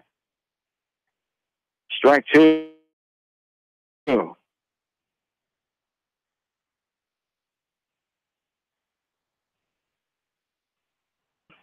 Stairs. And inside.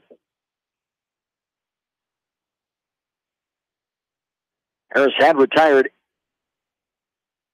8 men before that walk here with 1 out. Foul ball, right side, out of play. Count is now full, 3 balls and 2 strikes. Ball's chopped left side, going to be just a fair ball down the 3rd base line. Casey able to retreat to the bag as he let the left fielder Engel come in and get to it and get it in, but not before he had 2nd and 3rd, right down the line running with that ball, just not able to get a hold of it as it went by him. Yeah, it was hard hit, but that's one of those things, late inning like that, you're right, so that type of thing doesn't happen, but Garbers hit it hard and got him past, got a stand-up double. There's the 2nd one out. Parker Nolan stands in. Rounded out his last time in the 5th. Runners on say here at the top of the 7th. There's a strike. On the inside corner, waist high. Parker Nolan got back in the 2nd inning. Swing and a miss there for strike 2. Bobcats scored 1 in the 1st, 1 in the 2nd, 2 in the 3rd. Have been quiet since then. Just getting a runner to the 2nd until this inning, and there's a hit batter. Where'd that get him? Just as he turned, it just grazed him right in the ear hole on his helmet. It just grazed him. It didn't affect him much. And being the catcher, they're going to send a courtesy runner out there. That'll be number 3, Simon Carlson.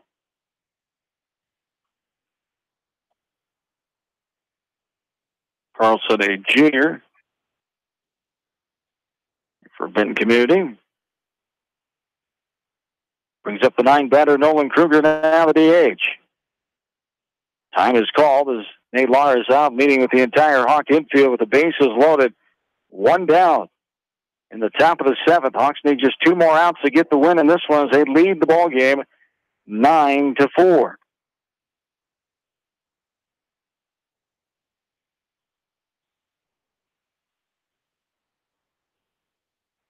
Meeting is adjourned, and we're ready to go.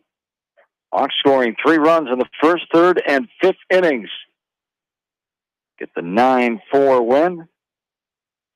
Game closing in on 2 hours of play. As they strike in the outside corner at the knees for strike 1, 0-1 the count. Here in Nolan Kruger. Rounded out to the shortstop back in the 2nd, walked in the 3rd. A throw back and got his man. Diving back in. The tag came from Werner. Good throw by Harris. That man out at 2nd. Not paying attention there, and the Hawks took advantage of it. Wow, that's a big out there, too. Base loaded, 1 out, and, a hit here and a hit there, and we got us a contest again. And what a big out to get for the 2nd out here in the top of the 7th inning. Not expecting it, but as a runner, when you're down by 5 runs in the last inning, you've got to be dang careful not to get picked off. Cardinal sin there by Garbers. Took it for granted they weren't going to throw to any bag. As the ball fouled out of play. Here to Kruger. The count is 0-2. And as much as Jared Harris and Dunston Warner have played ball with each other probably since they were 8 years old, that's probably something they just kind of looked at each other and one of them probably kind of, there we go. Well, we just had a defensive conference, too, so that had been talked about in that huddle. They're all involved in there, so it's like a scripted play. We've seen that done before. World of West Delaware baseball, they have the old pickoff play where they fake the ball going into center field. That one's just a straight pick to second base. This one's up and in, almost gets the chin on Kruger as he turns and luckily, fortunately, gets out of the way of that fastball up and in.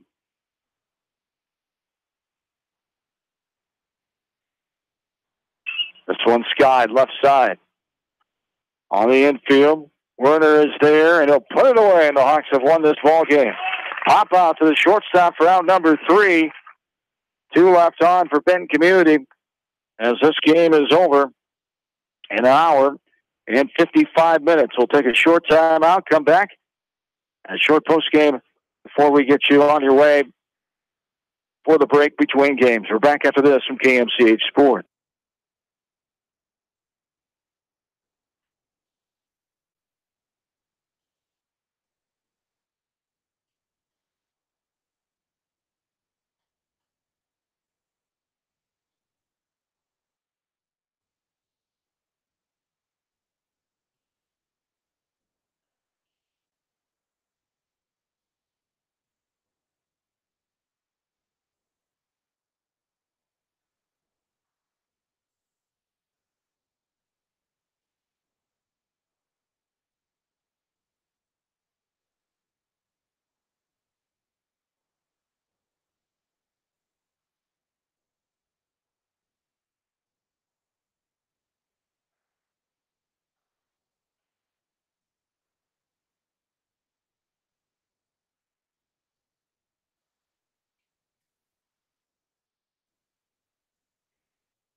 Back in Exide Field for the final time for game number 1 here. As we'll take a break and get ready for the second contest tonight. Hawks win game 1, 9-4. The totals: Hawks 9 runs, 8 hits, no errors, 7 runners left on base, 5 strikeouts, 3 swinging, 2 looking, 6 free passes, 6 walks.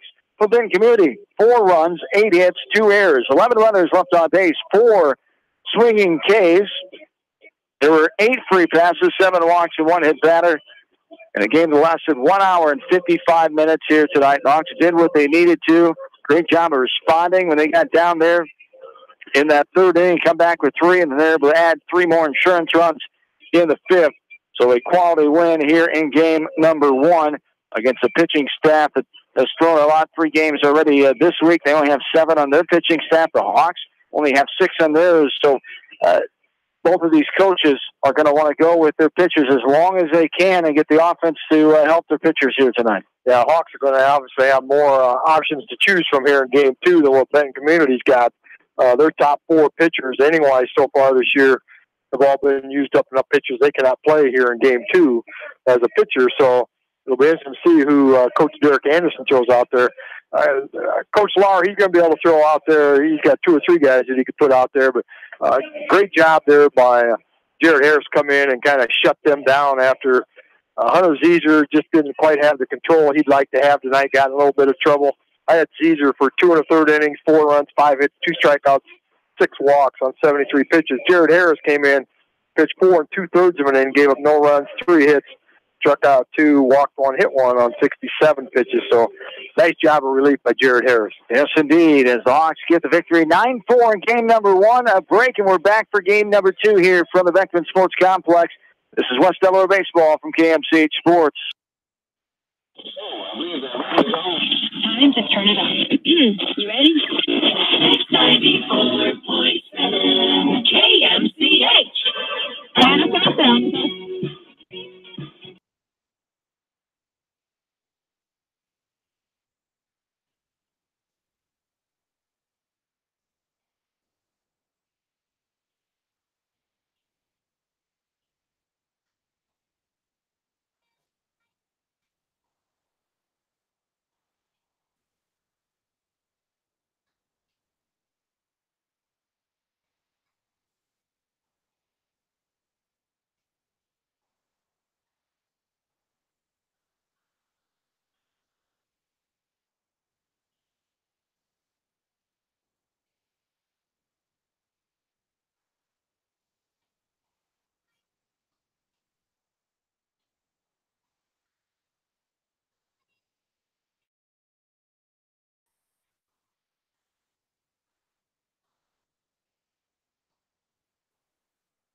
Playing third base, number 2, Dylan Linderwell. And playing center field, number 22, Trevor O'Reilly.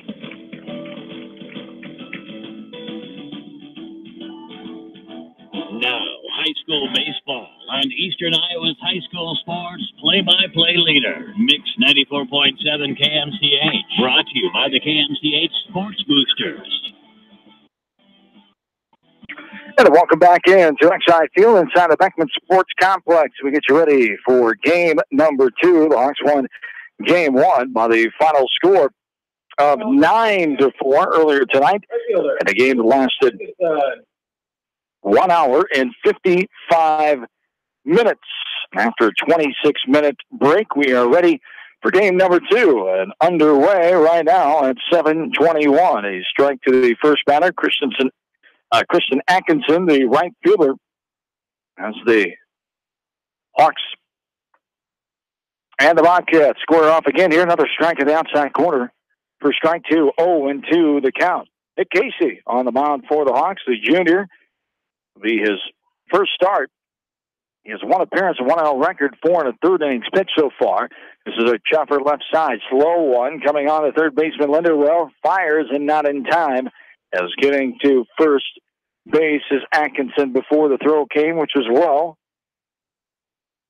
So Atkinson on first to start this game.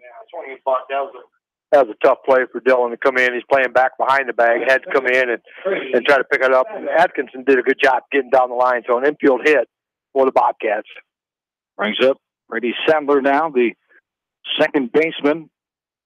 And a ball upstairs. He leaves it alone for 1-0 the count. Sadler 0 for 2 in game 1. This first time up, he had a sacrifice bunt as the leadoff hitter got on then. He's going to do it again, a bunt up the first baseline. Casey comes over, picks it up, and throws to Zezer, first covering for the 1-3 sacrifice bunt. Gives us 1 out. Atkinson gets the second. Spencer Toro will stand in now. Turo had an RBI hit in that first inning and then was 0 for 3 after that. Flew out to O'Reilly in center twice and popped out to the third baseman the other time. As Turo leans back out of the way, that one up and in for ball 1. 1-0 the count. And it's Spencer Turo, an outstanding four-sport athlete.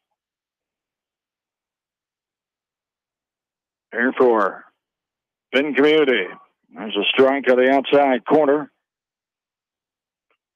Evens the count at 1-1. All right, second one away in the top of the first inning of game number 2. There's a ball downstairs, misses his own. 2 balls and 1 strike. Kevin Mosier, home plate umpire from Atkins. Here in game number 2. Eric Olson from Dubuque on the bases here in the second one.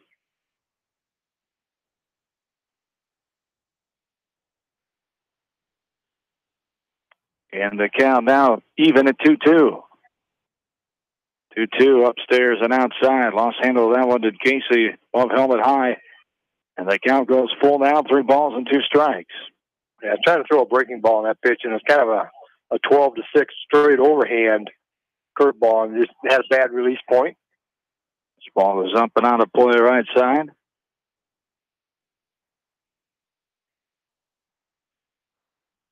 Cooled off a little bit with temps in the lower 80s now.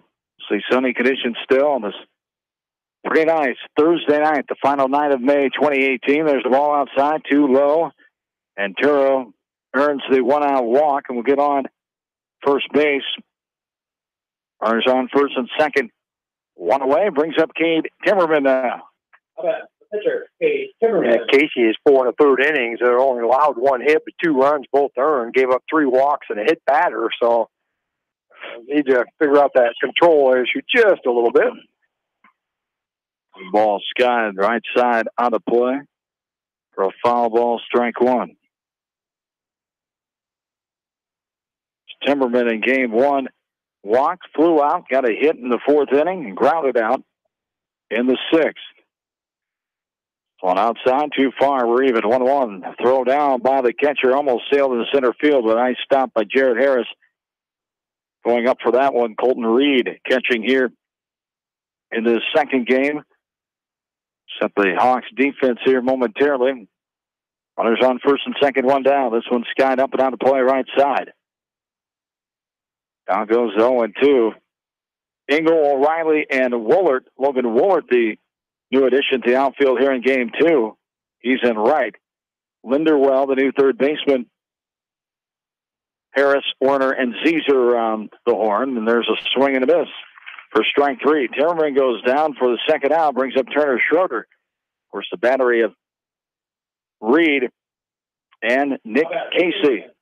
Casey's given up 1 hit, 2 runs so far coming into tonight, 2 earned runs, 3.23 ERA.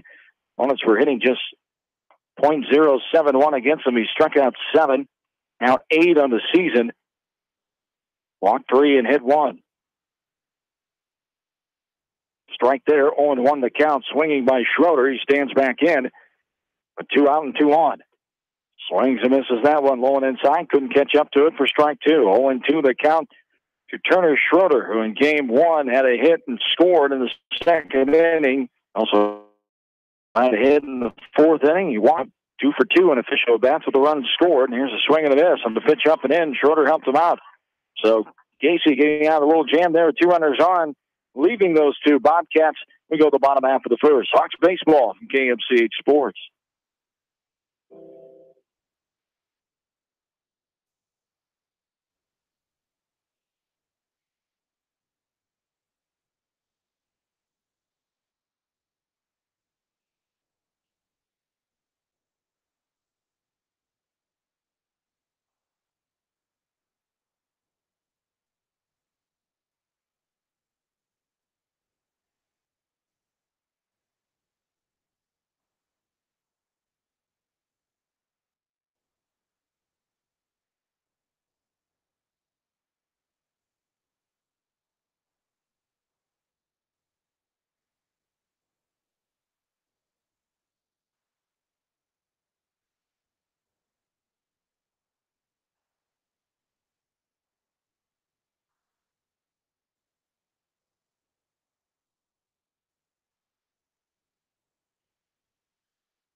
Bottom of the first inning, Cole Engel will lead things off. He's taking a ball already, 1-0 the count. Strike there, inner half, above the knees, and it's 1-1 to Cole Engel. Dunstan Werner batting second, Jared Harris in the 3-hole, Nick Casey fourth, Ben Ridenauer the DH batting fifth, Colton Reed the sixth batter, Hunter Zeezer is in the 7-hole as the ball taken long inside. 2-1 the count now to Engel. Dylan Linderwell will bat eighth as the third baseman. Trevor O'Reilly, the center fielder, batting ninth. Engel, hard swing and miss there, evens the count at 2-2. Engel in game 1 had 3 RBIs total, 1 hit, and a run scored. He reached with an error his first time in the first. Here's a hard grounder, left side. Turo comes up, fires, and gets his man. Engel retired on the 6-3 ground out to the shortstop for out number 1. Brings up Dunstan Werner now. Dunstan flew out, grounded out, got a hit back in the second inning in game 1, and walked and was forced out back in the 3-run first inning. Hawks won that game 1 in an hour and 55 minutes by the score of 9-4. They improved the record to 3-1 overall. There's a strike taken inside corner, waist high, 0-1 the count. The Hawks now 3-1 at home as well, 3-0 in Wombat Conference play. Benton Community dropped to 1-6 Now their 8th game here tonight. In the second game, in the Wanack overall, they're 1-3 and 0-3 on the road are the Bobcats. Off-speed pitch stayed outside for a ball. Count is 2-1. Hawks have scored 29 runs and given up 19 on the season. After the Game 1 win, Benton Community has given up 15 and scored 15 as well. 3-1 now the count here to Warner, the senior second baseman, on his way to play for the Simpson Storm next year. And there's a ball inside off the plate. 1-out walk brings up Jared Harris now. Yeah, and on the mound for Kate Timmerman. This is his first action on varsity level this year. He hasn't pitched anything yet this year, so it'll be interesting to see what he's got control-wise and stamina as he goes out here tonight. This one is skied left side on the infield. Third baseman Schroeder calling it right away. He got into foul territory, still made the play. Just it was right on the line, really close. But made the P5 put out there for out number 2, and it brings up Nick Casey now. Casey, 2 hits, an RBI, 2 runs scored in game number 1. Yeah, he had a nice job at third base there for the Hawks, and did a couple of nice defensive plays, and now he's on the mound here in game 2. Ball up and in. He leans back out of the way and takes that for ball 1. 1-0 the count to Casey. Runner on first in the form of Dunstan Werner. Well, Hawks scoreless in this game. I thought I heard strike 2. I did too, but I didn't see. No, he didn't make any motion, so I guess it goes for a ball. 2-0 the count here. There's ball 3 inside off the plate. It is 3-0 here with 2 down. Runner on first. Nick Casey standing back in. And right now the DH is on deck. Upstairs outside, ball 4. Casey, the 2-out walk. 2 walks in this inning. The only 2 ways the Hawks have reached the base pass here in the bottom of the first. As it brings up Ben Ridenauer now, the DH for Logan Wohlert. The freshman right fielder in the start in the outfield in game 2, but Ridenauer will hit as he played first base in game 1. Hunter Zeezer is there here for the nightcap. And for Ben, see how patient he stays. Dunstan Werner walked. Jared Harris came and swung at the first pitch, popped it up to the infield, and then Casey coaxed out a 4-pitch walk. This one hit in the left field. They had him shaded more towards center, and he gets that one to go down. 1 run will score. Werner chugging around, and he will score the first run of the game here for the Hawks in game number 2. As Casey gets the third and a stand-up, 2-out RBI double off the bat. Ben Ridenauer, he had an RBI and a grounder infield hit in that first game of the first inning. Also scored a run as his second hit, second RBI of the night right there, and brings up Colton Reed. Yeah, and it was first pitch, but he got way too much of the plate, a lot more than Kate Timmerman would have liked to have gotten. And Ben Ridenauer made him pay for it. Now you got Colton Reed coming up. Opportunity here to put another 3 spot on the board with runners at second and third here with 2 outs. A chance to put another crooked number up there. They scored three different innings last game to win 9-4. There is a strike in the outside corner at the knees to Colton Reed. Reed is 0 for 3 in game 1. He walked and struck out twice and then popped out. Trying to get the bat going here in game 2. There's a swing and a miss for strike 2. 0-2 the count to Colton Reed. Reed, the senior, coming into the night, 1 run, 3 hits, and 9 at bats. .333 average. He's walked twice. The 0-2 here with 2 down. Fastball too high, though. Water high for ball 1. 1-2 the count. Here to Colton Reed. Sixth batter in this inning. The Hawks have scored 1 run. Time is called as Rupp goes out to have a word with his pitcher, Timmerman. Ian Rupp, the new catcher here in Game 2 for the Bobcats. He is a sophomore. He's back in and ready. And Colton Reed steps back in. He's ready for the 0-2 delivery. The set by Timmerman. And the pitch. Off speed upstairs. Neck high that time for ball 2. And it's 2-2. Even count here. With 2 on and 2 out. Last of the first inning. Hawks lead this game 1-0. 2-2 from Timmerman. On the way. And it's skied up and out of play right side. I'll do the 2-2 coming up all over again. Yeah, nice job there by Colton Reed. Pitch was up around the letters. Timmerman did a nice job of trying to get him maybe to swing one up there, maybe a little too high. I expect maybe to try to go back up there again and walk him out of the strike zone. We'll see. 2-2 on the way. Comes right back at him, right down the heart of the plate there, waist high. And Reed wishes he could have that one back. Yeah. As he didn't get a good cut. He was swinging too early as he saw it pipe for him. And he hit a cue ball off into the bat in foul territory.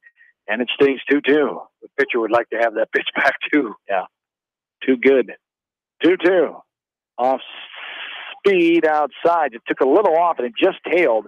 And the home plate umpire did not give him that much of an outside corner. It goes for ball 3. We're full 3-2. Yeah, and he didn't even flinch. He sat right there and held it. We flinched up here. That was a pretty good pitch for a 2-strike pitch. We always tend to do that sometimes. 3-2 on the way. Runners off and going. And here's the ball into left field coming on. Making the catch is Lang. And the F7 for round number 3. But the Hawks do get on the scoreboard first here in game number 2. As they lead 1-0, we go to the second inning. Hawks baseball from KMCH Sports.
John and Bill back with you from Exide Field. Top of second inning is here. Game number 2. Hawks won game 1, 9-4. They lead 1-0 here.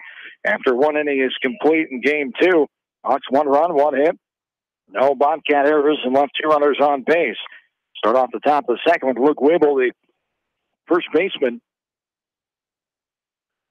Losing pitcher at game number 1 as he fouls this one back hard to the fence behind home plate.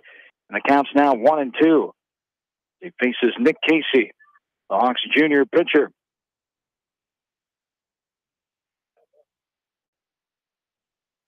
Hawks will be off until Monday night when they host Solon here. And there is a strikeout. Well, the designated hitter, partner Nolan. As Weber goes down looking on that one. Thank you, Denny.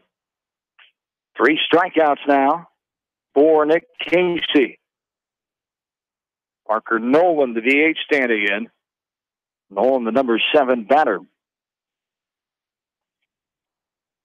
Casey was retired his last 3 minutes. Face all strikeouts, 2 swinging, 1 looking. Yeah, 1-1 to count again.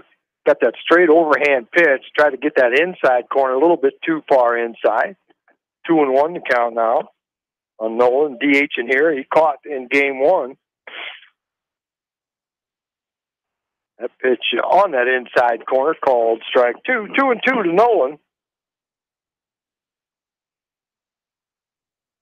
1 for 2 with a walk and a hit by pitch in game 1. Also had a hit and scored a run in that second inning. Full count here. 3 balls and 2 strikes now. Parker Nolan, one of the 7 seniors on the roster. There on the outside corner, just around the knees for strike 3. Nolan goes down looking. 4 retired in a row here by Casey, swinging. Strikeouts, I should say. 2 swinging and 2 looking now. And the second out brings up Ian Rupp. Rupp, a new face here in game number 2. The sophomore catcher standing in. Take a look at his numbers so far in the year. He's 2 for 8 on the year. No runs scored. 1 double, 1 RBI. Walked twice. Struck out 4 times. Batting .250 on the year. There's a strike on the inside corner, thigh high for strike 2. 0-2 the count here to Rupp, the number 8 batter. Casey working quickly here, keeping that defense alert. And the 0-2 comes right back at him. Upstairs, chased it for the swinging K. He's retired 5 in a row, all strikeout victims. And Casey and the Hawks are cruising right now. Lead 1-0 to the bottom of the second we go. This is West Delaware Baseball from KMCH Sports.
Bottom of the second inning is here. Hunter Caesar will lead things off. Caesar, Linderwell, and O'Reilly, 7-8-9. Chin high fastball upstairs there for ball 1. And hold the count here to Caesar. Hunter started game number 1, got in some trouble. Coming in relief was Jared Harris to get the victory. Hunter Caesar did walk 2 times, an RBI walk, an RBI ground out in game 1, as Caesar was also able to come in to score twice in that game number 1. Actually, that was Luke Farmer taking over for him. Thank you, Bill. I knew you were giving me a strange look. Caesar did have an RBI ground out in the first, but then it was Luke Farmer, 2 walks and the 2 runs scored. Well, I can tell you're just looking at me saying, what the heck are you talking about? Not even looking at you. Yeah, I could see your chicken scratch. It's hard to I got the line there. There you go. I figured it out eventually. Man, I know what Jamie was talking about last night. Whew, you can perfectly done. There's a base hit in the left field. Hunter Zeeser with the sharp hit opposite field for the second hit of the game for the Hawks offense here in game 2, as Zeeser gets his first hit of the night, and let's see how many he has on the season now. That would be his third hit of the season. In the 4th and 5th games tonight, Hawks are 3-1 on the young year. Only 2 games this week because of the rain out against Oldwater last night. Then Linderwell stands in, shows bunt, pulls back, takes it for a strike. 0-1 the count. Linderwell played second game Thursday night as well. Won in that 9-inning contest. It's one of 4 college baseball. Good for University of Dubuque. Great one it was down the right side, and the pitcher comes on. Timmerman fires the first to get his man, and the 1-3 put out for out number 1 as Zeeser gets to second base. Trevor O'Reilly now will stand in. He had a hit to left field and third. Infield hit and scored back in the 3-run 5th inning. The Hawks scored 9 times in that game 1, 3 in the first, 3rd, and 5th innings.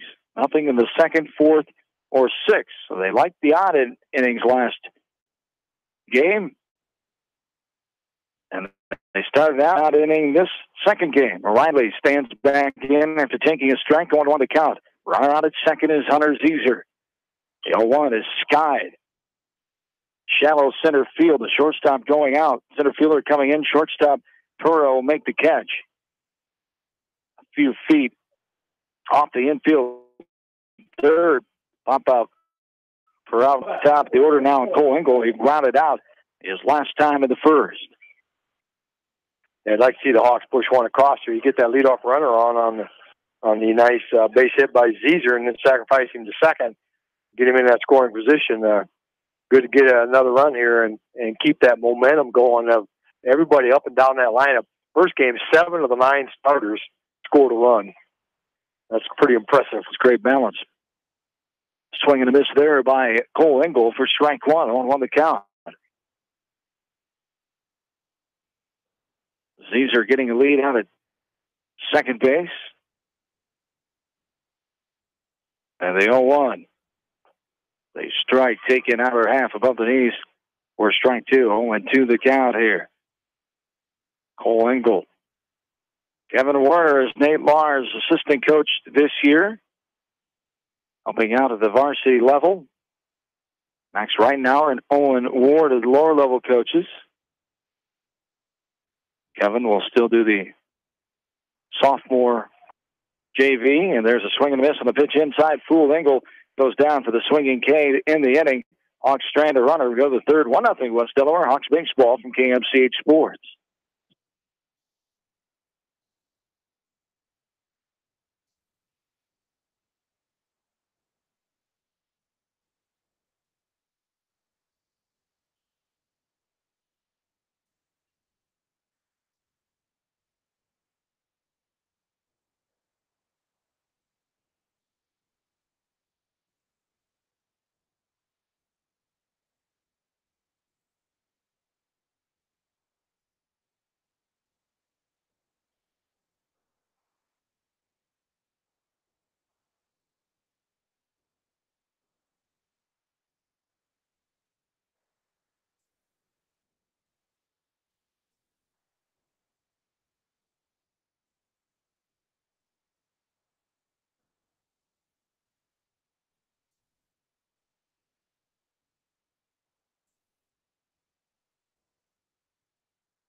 Welcome back in to Exide Field. John Swisher, Bill Logan, glad to have you along. As the Hawks winning this game 1-0 at the top of the third. 0-2 the count here. Leadoff man, number 9, batter Drew Lang. 9-1-2, Lang, Atkinson, and Sadler. And there's a swinging strikeout by Lang. The sophomore getting the start here. Did not play in game 1. How about that now? 6 in a row, retired, all strikeouts for Nick Casey. 4 swinging, 2 looking. Brings up Christian Atkinson now. We got an infield hit his last time. And as an infielder and outfielder, you like that because he's making your job look really, really easy. And yeah, outside of that swinging bunt that Atkinson had his last time up, they really haven't put much in play. One other's a bunt that they got out, and otherwise it's been all strikeouts. So a nice job out on the mound here in game 2 by Nick Casey. Another swing and a miss, 1 and 2 is the count.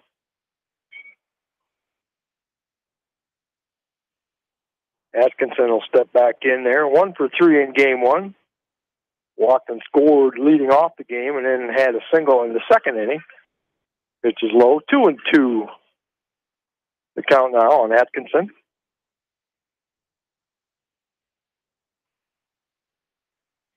Shadow from the third base dugout, just about ready to hit the pitcher's mound here.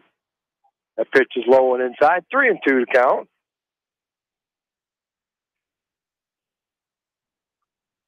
And community looking to get just their third base runner of the game. There's a foul back over the screen, out of play. Count a hold at 3-2. Senior right fielder Christian Atkinson. 3-2 is up and in for ball 4. The second walk allowed by Nick Casey. And that ends the streak of 6 in a row. Retired, all strikeout victims. And I don't think Atkinson would have been shocked if he got his, after that 3-2 pitch, he kind of just stood there for a little bit, thinking, well, yeah, maybe he might call that a strike. And then he didn't hear anything, so he dropped his bat and went to first. So I don't think you'd have surprised him if you'd have called that one. Sadler stands in at a sacrifice bunt his last time of the first. Takes that one. Chin high after taking a ball. 2-0 the count to Brady Sadler. Game 1, Sadler hit in the 2-hole as well. Sacrifice, walked, grounded out, and lined down. 2-0 the count. Here to Sadler and takes a strike. For Anthony, who's on the other half of the dish. For strike 1. 2 balls, 1 strike. Runner on first. 1 away here in the top of the third inning. Hawks lead the game 1-0. They took game 1 9-4. Upstairs, leaves it for a ball. The throw hits the left knee area of the runner as it bounds off of him. And luckily, it hit off of Harris and stayed right near second base. As getting there safely was Atkinson. And kind of like a delayed steal. He got out there in no man's land and kind of stopped. Engel took a look, Reed took a look at him, then finally decided he should throw over, and then Stroll kind of tailed a little bit right into the slide. Had it been a straight throw right at the base, might have had him in a close play, but got a stolen base on him. Swinging strike there, counts 3-2. Swung on a miss there for strike number 3. Swinging K. So another one of those.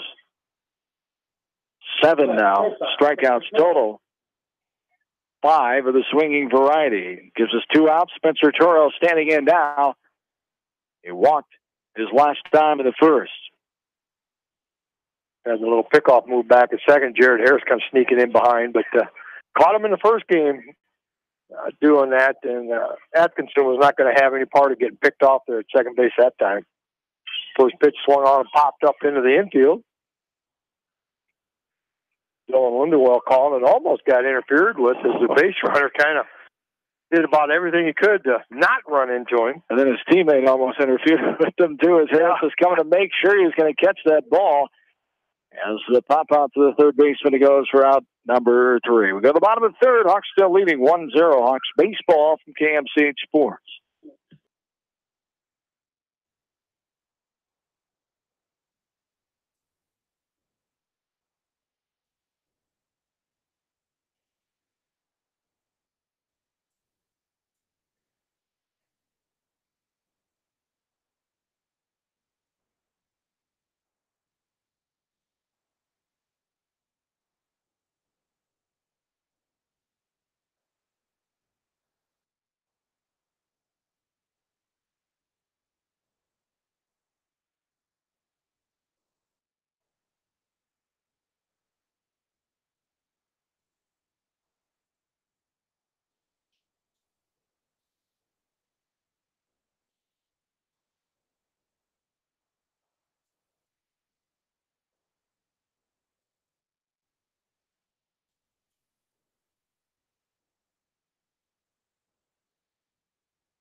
Lieutenant Bill back with you for Exide Field in the bottom of the third inning now. Dunston Warner lays things off. Warner, Harris, and Casey 2-3-4. The Hawks line up as they lead this game 1-0.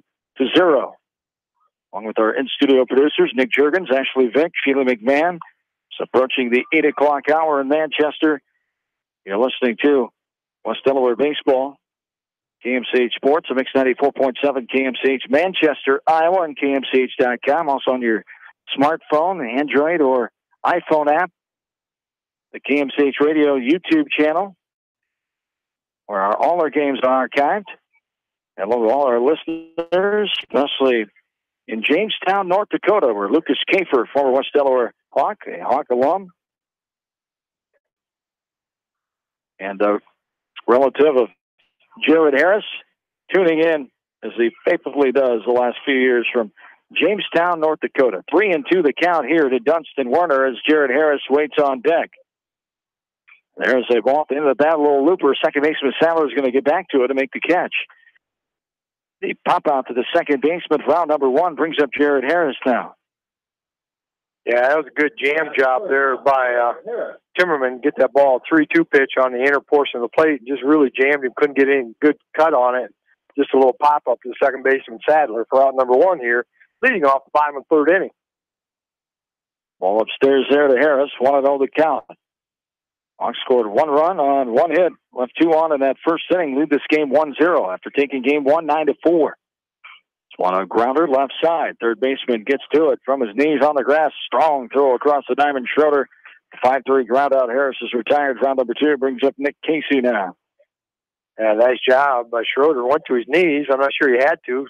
Almost like he did in the first game where he dove for one, but he went over there, got it, got up to his feet, made a good accurate throw. Good defensive play at third by Schroeder.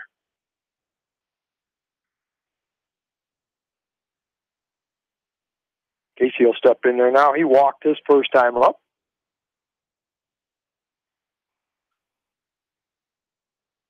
Takes first pitch, high, ball 1.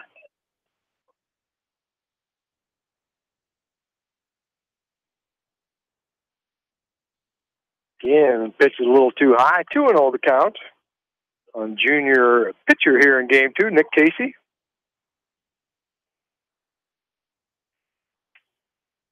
He's 2 for 4. Swing a foul tip off the catcher's mask right over to the on-deck hitter. Ben Reidner caught it in the air and tossed it back to the pitcher. You don't see that too often. 2-1 count on Casey.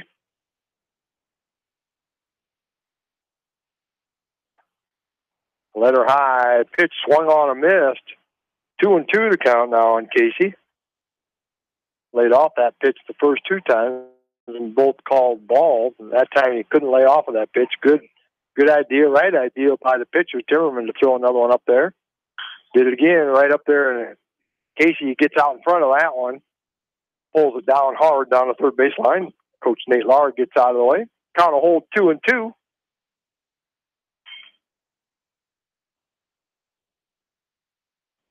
Casey still on 2 out here in the bottom of the third inning.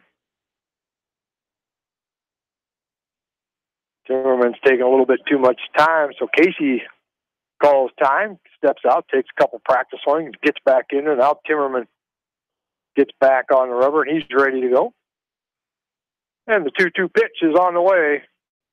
Good jam job there. Swung on just a little foul over the backstop here. Count still 2-2 on Casey. Timmerman doing a nice job. His first varsity outing this year.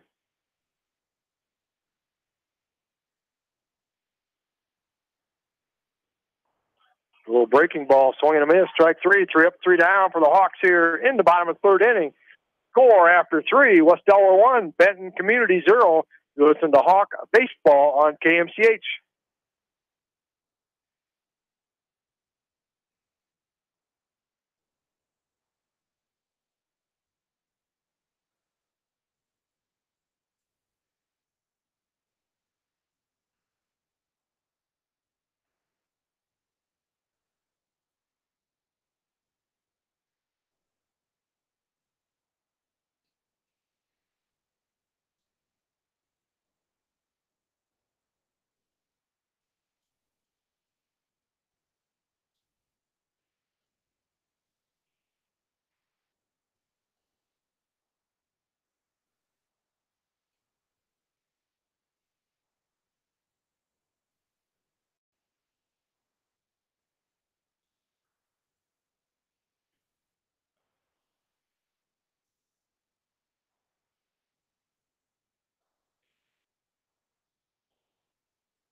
Top of the fourth inning, here we are. 1-0 Hawks with the 1-0 lead. Cade Timmerman, who struck out swinging his last time in the first. Scorcher down the third base line, foul. Facing the new Hawks pitcher, Dunston Werner takes over for Nick Casey after 3 innings. As Dunston Werner comes in with 1 start. Got a win in one of those quick Ricamana games last Thursday night.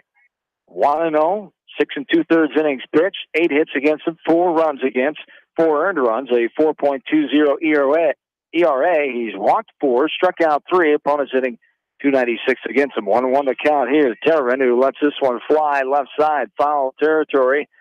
Casey goes and gets it. The shortstop and the left fielder coming on as well. I believe it was Casey able to come up with that catch. Yeah, it was. I was watching Jared Harris, figure maybe he might have the better angle at it, but he never really got to it. And Casey did a nice job of going back there and catching it. And it looked like the umpire signaled like a fair ball. It would have been just inside. So nice job by Nick Casey to get the first batter. As Schroeder stands in, takes the ball inside off the plate. Strikeout swinging his last time in the first. Stands in here with 1 out in the top of the fourth. Hawks lead this game 1-0. Come in with a record of 3-1 after the game 1 victory. Then Community has a mark of 1-6. Schroeder fouls this one up on the play right side. We're even now. 1 ball and 1 strike.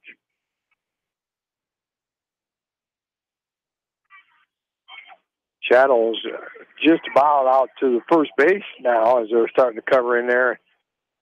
Sometimes that makes it a little harder for the batters. There's a deep ground ball at short. Harris guns it over and gets his man. 6-3 ground out to the shortstop. For out number 2 brings up Luke Whipple now as he struck out looking his last time in the second. Hawks 3 games last week, went 2-1. 2 games this week, 1-0 so far. 6 games next week. They'll have 5 games a week after that. Swing and a foul tip into the glove of Reed for strike 1 by Luke Whipple. 0-1 the count. Game 1 pitcher playing first base here in the second one. Ball downstairs for ball 1. We're even now. 1 ball and 1 strike. We'll have the weekend off and be back with Delaware baseball and softball Monday night as they host the Solon Spartans. A very good Solon baseball team will come to town. And the softball team's never too shabby anyway. Softball team, I think 7-1 this year so far. So. And the baseball team has started off very well. It might be good as well. So I think the only time they got beat so far is by Iowa City West. On baseball or softball? Baseball. Okay, baseball. We'll see them next Monday night. Here's a strike 3, swing and a miss. And that is out number 3. We get the bottom of the fourth. Hawks lead 1-0 still. West Delaware baseball, KMC Sports. When it comes to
Bottom of the fourth inning now. 5-6-7 due up for the Hawks right now are Reed and Zezer, the DH Ben Ridenauer, who got a hit RBI variety to score that lone run of the game back in the first. Pops this one up right side. Second baseman Sadler calling off his right fielder. Makes the catch. Pop out for out number one. Brings up Colton Reed now.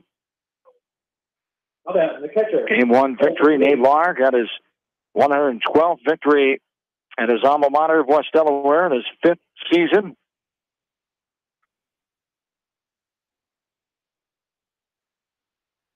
Started in 2014, taking over Hall of Fame coach Mike Morrison. There's a ball lifted in the air. The pitcher, Timmerman, going over, a little pomper in front of first base, making the catch. Reed is retired on the pop out for out number two. Brings up Hunter Zezer now. Hunter Zezer. And Coach Lahr might, we talked about this earlier, a little patience up there maybe. Make Timmerman throw some pitches here and see what you can get. You always want to be aggressive and jump on those good pitches early on, but you might want to take some, and there's a ball up and into Zezer. Yeah, that's only his fourth pitch this inning. So he's done a really good job of throwing some strikes to get the Hawks enticed to hit. There's a ground ball. Nice play by Sadler. Stays on his feet, and the throw to Weeble for the 4-3 ground out. A quick 1-2-3 half inning. We go to the fifth. Hawks lead 1-0. Hawks baseball from KMCH Sports.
Welcome back in. Top of the fifth inning here. Long fly ball. Trevor O'Reilly on the chase for it. Just shy of the warning track and hauls that one in off the bat of Parker Nolan for the long F8. Fly out to the center fielder for out number one. Ian Rupp now will stand in.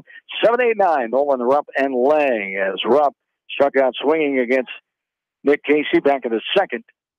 Stands in here with 1 out, nobody on. Top of the fifth inning. Hawks lead this game 1-0. Big swing and a miss there.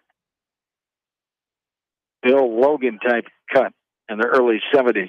Yeah. For West Delaware baseball. Same result, too. Ever made contact? Oh, I made contact, but not that often. Foul balls? Lots of foul balls? Oh, yeah. Time is called. I had a few hits along the way, but that's because they were playing 300 feet back because I had a lot of power and I just put them in there. Am I supposed to believe that? All low in the dirt outside. Yeah, we played on that field right over there. That's right. You told me that. I hit one in the field on one bounce one time. Got a ground rule double on a ball that would have been out of here in the air easy. Did they have a real fence up there? Was it a snow fence? At the time. Then they put a snow fence in later. They never had a fence at all? At one point they didn't, because in right center field, back when that track was the old limestone track, one of the, I don't remember what team it was, somebody on the other team hit one and went right down the thing and went clear down to the other end of the field.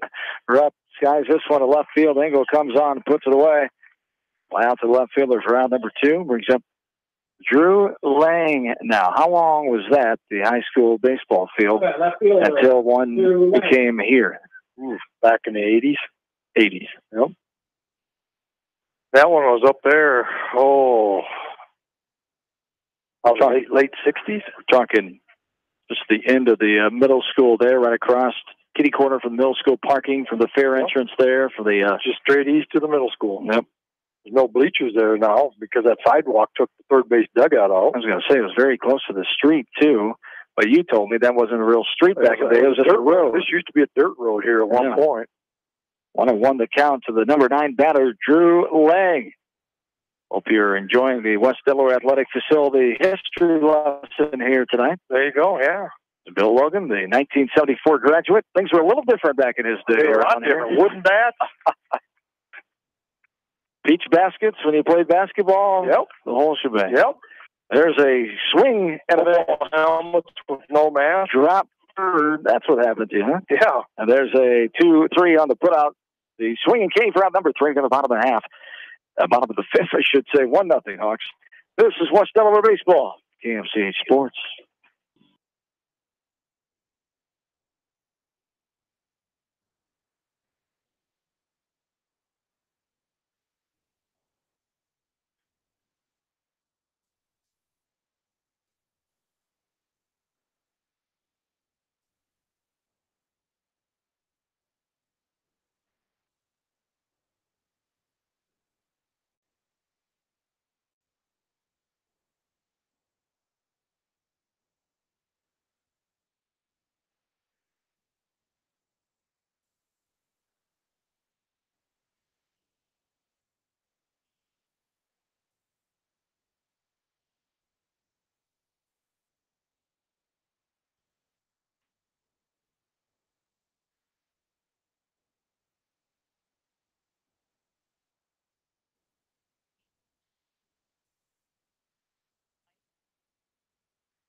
John and Bill back with you. Bottom of the 5th inning is here.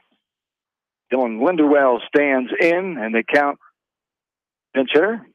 Luke Farmer came in. Oh, that's right. Thank you.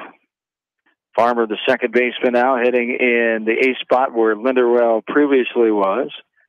As Farmer got to come in game number 1 as well as the second baseman. Got an RBI and a walk, walked twice and scored twice. 2-1 to count to Farmer, the sophomore. 3-1 now, 3 balls and 1 strike here to Farmer. And takes, 4 off the plate. A walk there, his 3rd of the night. The 3rd given up here by Timmerman in game 2. And it brings up the number 9 batter, Trevor O'Reilly. Hawks just 1 in the 1st. They've had 2 hits in the first 2 innings and nothing since then. 1, 2, 3 innings, the last 2 innings. Off the right arm of Timmerman. Just 1 hit for Benton Community so far in this game. As Hawks pitching, Casey had 1, 2, 3 inning. Dunstan Werner came in, has had 2 in a row in the 4th and 5th innings. We're in the bottom of the 5th. Hawks lead this game 1-0. 1 O'Reilly. A look over by Timmerman. The runner Farmer, and there's a pitch above helmet high for ball 2. 2-1 the count to Trevor O'Reilly. And himself an RBI hit to left field, also an infield hit and scored back in that 3-run 5th inning in game 1. game. The Hawks won 9-4 to improve the record to 3-1. Ball downstairs there. Ball 3-0. And Timmerman's done a nice job pitching here so far through the first 4 innings. I have 55 pitches. He's done a really nice job for not having any game experience yet this spring. So doing a really good job coming out for Coach Derek. Called strike on the outside corner at the knees for strike 1. 3-1 the count. Here to O'Reilly, number 9 batter. The Hawks lineup second this inning. 3-1 on the way, and it's lifted right side.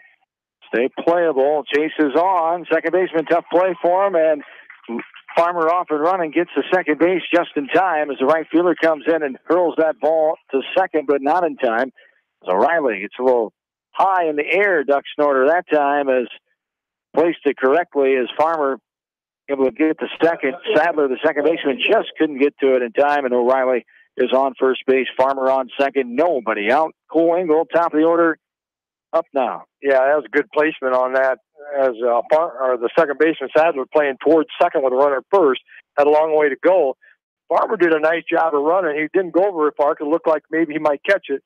And then when he realized he wouldn't, then he had to really hustle to get there before the throw got there. There's a bunt right side. Pitcher comes on, low throw, but able to keep his foot and get the scoop is the second baseman Sadler covering.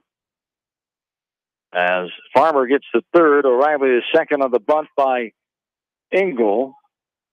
Who picked it up? The pitcher? Pitcher, yeah. So the 1-4 on the sacrifice there for one down. Cole Engel retired, brings up Dunston Werner now, the pitcher of record after he took over for Nick Casey. Werner popped out his last time in the third. He walked and scored back in the first. He rifles this one in the gap. This to the right of second base, into right center field. One run is in, another run in. Ball bobbled momentarily and throwing the plate. Now Werner going to try to get to second, and he is out at second base. Werner trying to get a little greedy there after 2 runs scored. And the catcher came up and made a nice throw to second base. But Werner gets 2 RBI, 1 out. Single there, and then thrown out, trying to get to second for the second out. Yeah, I did a nice job putting the play. The infield was in a little bit, got it out there to the right of the second baseman, out in short right center field. And the right fielder came in and picked the ball up and tried to throw it, which was way too late to home.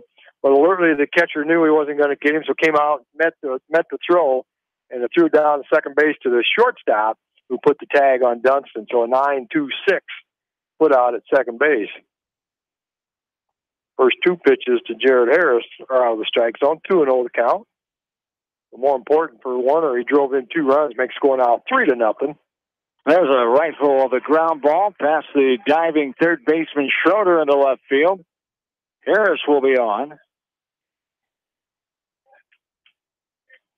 Jared Harris, that's his first hit of the night. And third hit this inning, that's good. 7th hit of the season. He leads the team in that category. 1 on. And 2 away here. 3-0 now. The Hawks lead this game in the bottom of the 5th inning. Trying to get the home sweep here tonight, just like they did in Wamak cross-division play last Thursday night against Clear Creek, Amana. One of those games scoring 9 runs each. They scored 9 runs in the earlier game tonight. There's a ball going inside. 1-0 the count to Nick Casey, who started this game. So is on the line for the win here if Werner can close it out. There's a ball downstairs. Runner goes. Sliding in safely is Harris out at second base. Even at 1-1. Jared, that's stolen base number 3 on him.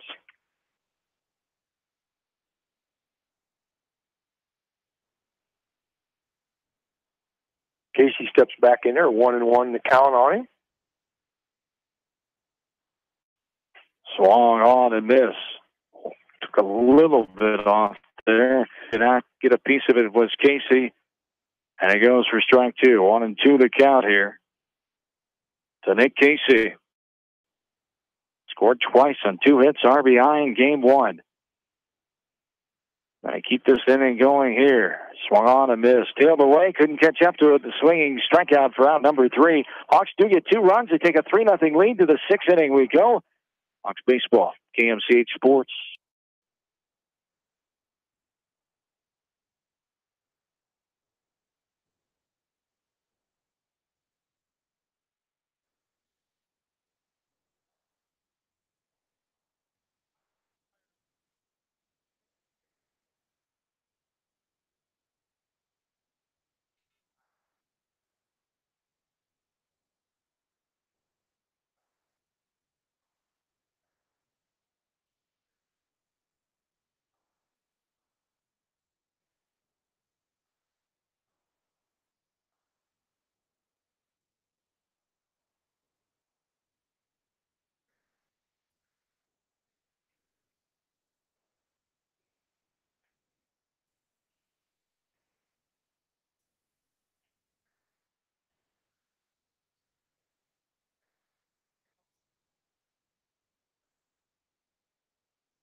Back in. Top of the 6th inning is here. John and Bill back with you. Speed pitch tails in her half. And fools the leadoff man, Christian Atkinson for Benton Community. Off the right hand of Dunstan Werner. Hawks playing well here tonight. 3-0 here in game 2 after winning game 1, 9-4. This one's rocketed down the play right side. Foul ball. And the count is 0-2 now. Atkinson walked and was stranded his last time. Infield hit and same result. Stranded back in the first. Pitch in the dirt outside there for ball 1. 1-2 the count. To Christian Atkinson on the seniors. Graduated last weekend for Benton Community as 7 seniors on the roster for head coach Derek Anderson in his 8th year. 158 wins, 134 losses. This one in foul territory. Riley checked that. Woolert getting over there, making the catch. Logan Woolert, his first action of the game here. Game to start in the second contest, putting it away. The F9 for out number 1. And brings up the second baseman now, Brady Sadler. Struck out swinging his last time in the 3rd. So through 5 innings complete, no runs for Benton Community. Just 1 hit. 3 runners left on base. No Hawk defensive errors. No Bobcat errors either. This one skied right side. Coming up near the bag is Caesar. And the pop out to the first baseman for out number 2. 2 quick outs here off the right arm of Dunstan Werner. For the Hawks, 3 runs, 5 hits, and 4 runners left on base. Here's Spencer Turo now. 4-sport athlete. Gets plunked in the left arm. Thanks to Bill's brother Don, who's a Van Horn native, long-time Benton Community coach and teacher. Tells us that the young man, Turo, who just took the hit batter, is going to Wartburg to play basketball. Also, he might try either golf or baseball. So the talented athlete and try to double sport it at Wartburg up in Waverly. He'll join Jared Harris up at Wartburg. Jared will play baseball for sure, and he might see Spencer on the team as well.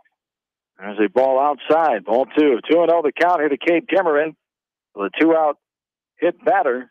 There's the Bobcats a runner on first. Timmerman popped out his last time in the 4th. Struck out swinging in the 1st. The 2-0 on the way. This is rifled in the air, left side. Heads up over there. Out of play for a long foul ball. 2-1 the count. 1 down Top of the sixth inning. 3-0 Hawks with the advantage. That's just a fourth base runner by Benton. 2 walks, a hit batter, and then that swinging bunt. The first batter of the game that Dylan Wallenduel came in and made a pretty good play on, but couldn't quite throw him out. That's the only base hit that Benton has here so far. So nice job pitching here by the Hawks. The 3-1 on the way. This one is hit in the air, deep center field. Going back as O'Reilly's still going, shy of the warning track, hauling it in the F8. Fly out to the center fielder for out number 3. Bobcats leave a runner. And we go to the bottom half of inning number 6. Hawks lead 3-zip. What's Delaware baseball? KMCH Sports.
Back in, bottom of the 6th, Ben Reidenauer grounds this one left side. Toro with a throw over and gets past first baseman Weeble. Reidenauer on his way to second. He's going to be tagged out at second base, trying to stretch it after the error there. It was a little low, huh? Got by the first baseman, or he should have had it? I think he should have had it. Okay. He's kind of looking down, and he got bailed out, throwing right back to the shortstop. 83 did that. And then who made the throw to second? First baseman. So 1-6 on the, or 3-6 on the putout. Yep. Out number 1, Colton Reed now. Right now we're doing the right thing. He thought it was by him far enough, but being aggressive, trying to get to second, but gunned out by Weeble at second base. 1-0 the count here. It's Colton Reed. He popped out his last time in the 4th, fly down back to the 1st.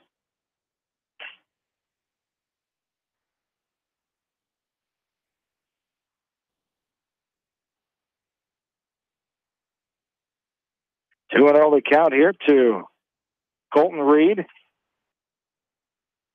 Takes this one upstairs and inside. Ball 3. 3-0 the count now. Here to Reed. 1 away in the last of the 6th inning. Hawks leading this game 3-0. On there, it's a strike taken. 3-1 now the count. That's a pretty good pitch, thinking that was ball 4. And there's a hitter you want to swing, you want to get on there. Ooh, thought it again. Another strike taken. Just below the letter says home plate umpire Mr. Mosier for strike 2. 3-2 the count. We're at the bottom of the 6th inning. 1 out. Hawks lead 3-0. This game an hour and 12 minutes old.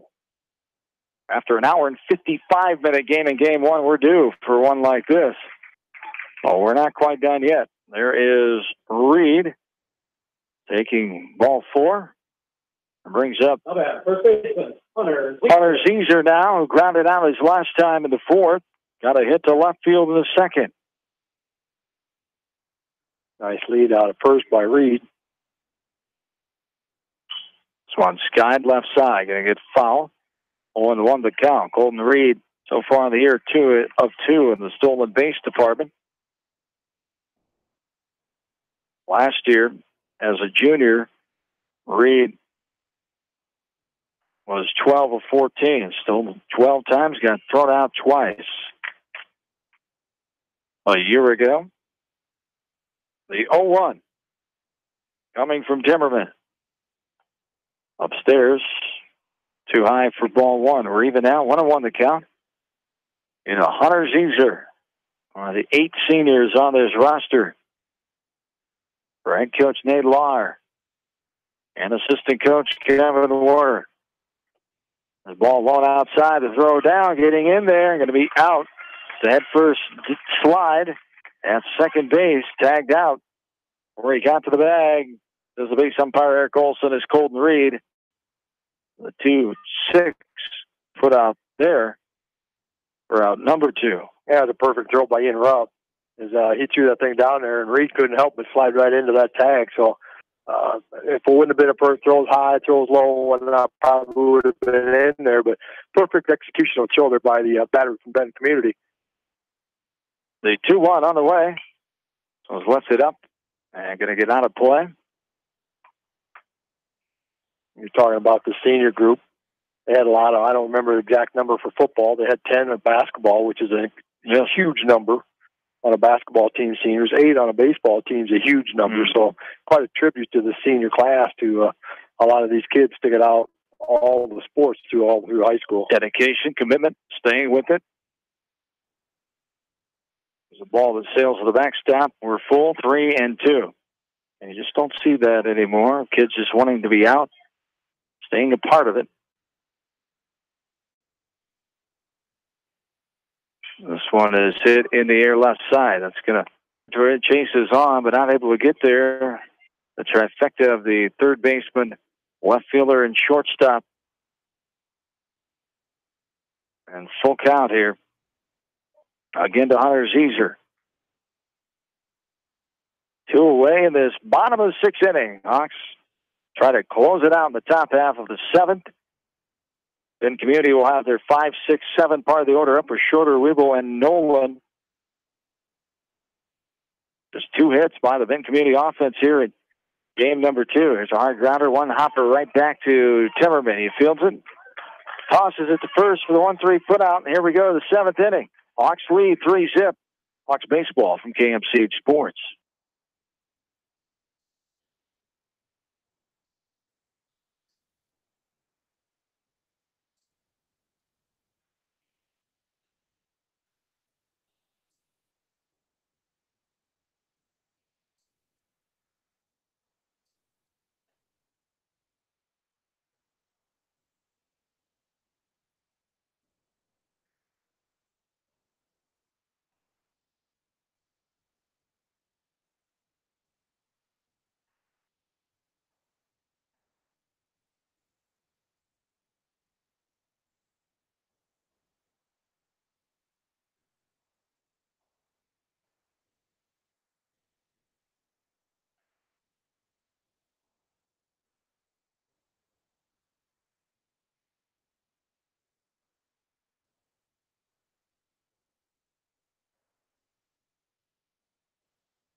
Back in, top of the 7th inning. Hawks need 3 outs to win their 4th game. 2nd game tonight. Get the sweep over Benton Community. 1-1 the count to leadoff man Turner Schroeder. It was 0 for 2 here in game number 2. The Hawks won game 1, 9-4. This one is hit into right field. That's going to get down a leadoff single front of Woolard out there in right field. So Schroeder's on. It brings up Luke Riebel now. He's 0 for 2 with the strikeout looking and swinging so far in this game, the second and fourth innings. Yeah, it's one of those things when you're trying to protect the lead. You got 3 runs here to get 3 outs. And, man, as a pitcher or anybody on the defense, you like to get that first batter out. Bench hitter number 22 coming on, Zachariah Crawford, the junior. Pinch hitting is Zachariah Crawford. Crawford in to hit here. Take a look at the numbers on him. Only 3 at-bats on the year. He does have 1 hit. 1 strikeout as well. He's batting .333 and just those 3 at-bats. One of the 4 juniors on the squad. Takes a strike there. Strike 1, 0-1 the count.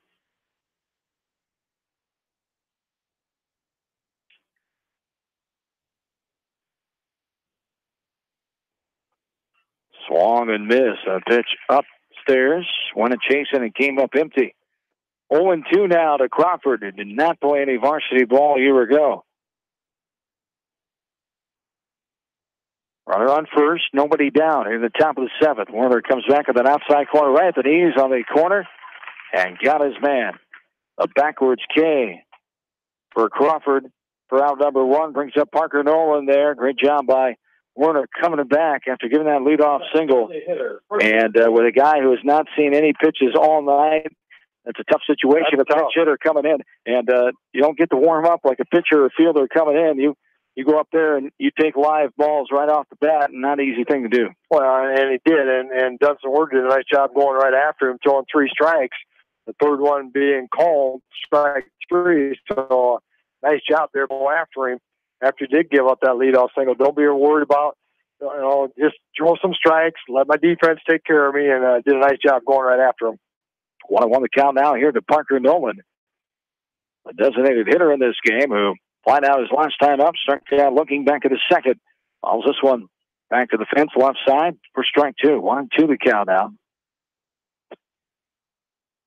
Here to Nolan. 1 on, 1 out. Top of inning number 7. Hawks lead this game 3-0. Trying to here. 1-2 upstairs. Went too far. Goes off the glove of the catcher and can call him out on the drop. 3rd strike. You betcha. First base is occupied, so automatically out. The runner can advance. Schroeder does get the second. So the K there for out number 2. Yeah, trade that out for that base. Or let that guy advance 90 feet anytime for that second out of the inning here. So down to their final one. Got another pinch hitter up here, it looks like. 11 strikeouts now by Benton Community's offense here in this second game. Number 3, Simon Carlson, pinch hitting. Saw him come in and run in the first game.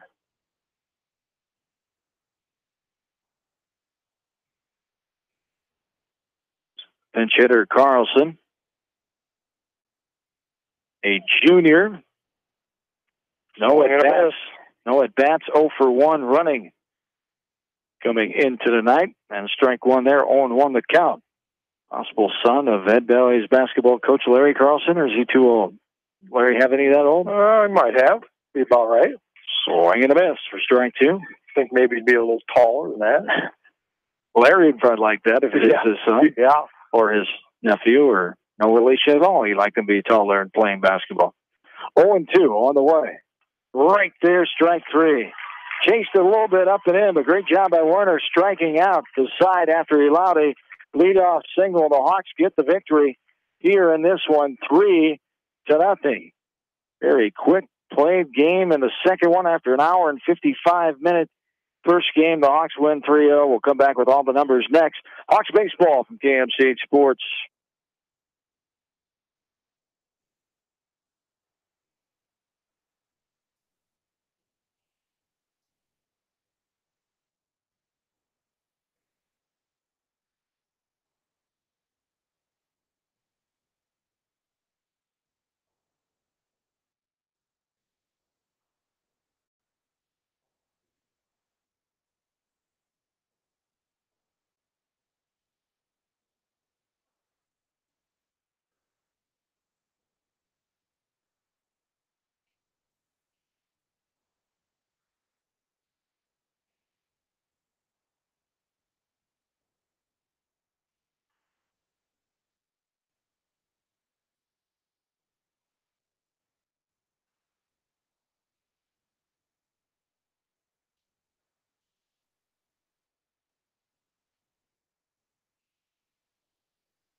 Welcome back into Exide Field. John Swisher, Bill Logan back with you as the fine head coach of the West Delaware Hawks in his 5th season. Nate Lahr, the 07 graduate of West Delaware, joining us here in the postgame after his team gets the 2 victories here tonight, 9-4 in the first one, 3-0 in game number 2. And you have to be pretty pleased the way your team came out and played some ball tonight after almost a week off, not being able to play since last Thursday night in that doubleheader exciting game, 9-inning thriller in last Thursday night. But finally getting back out here and play, that was a good thing here tonight.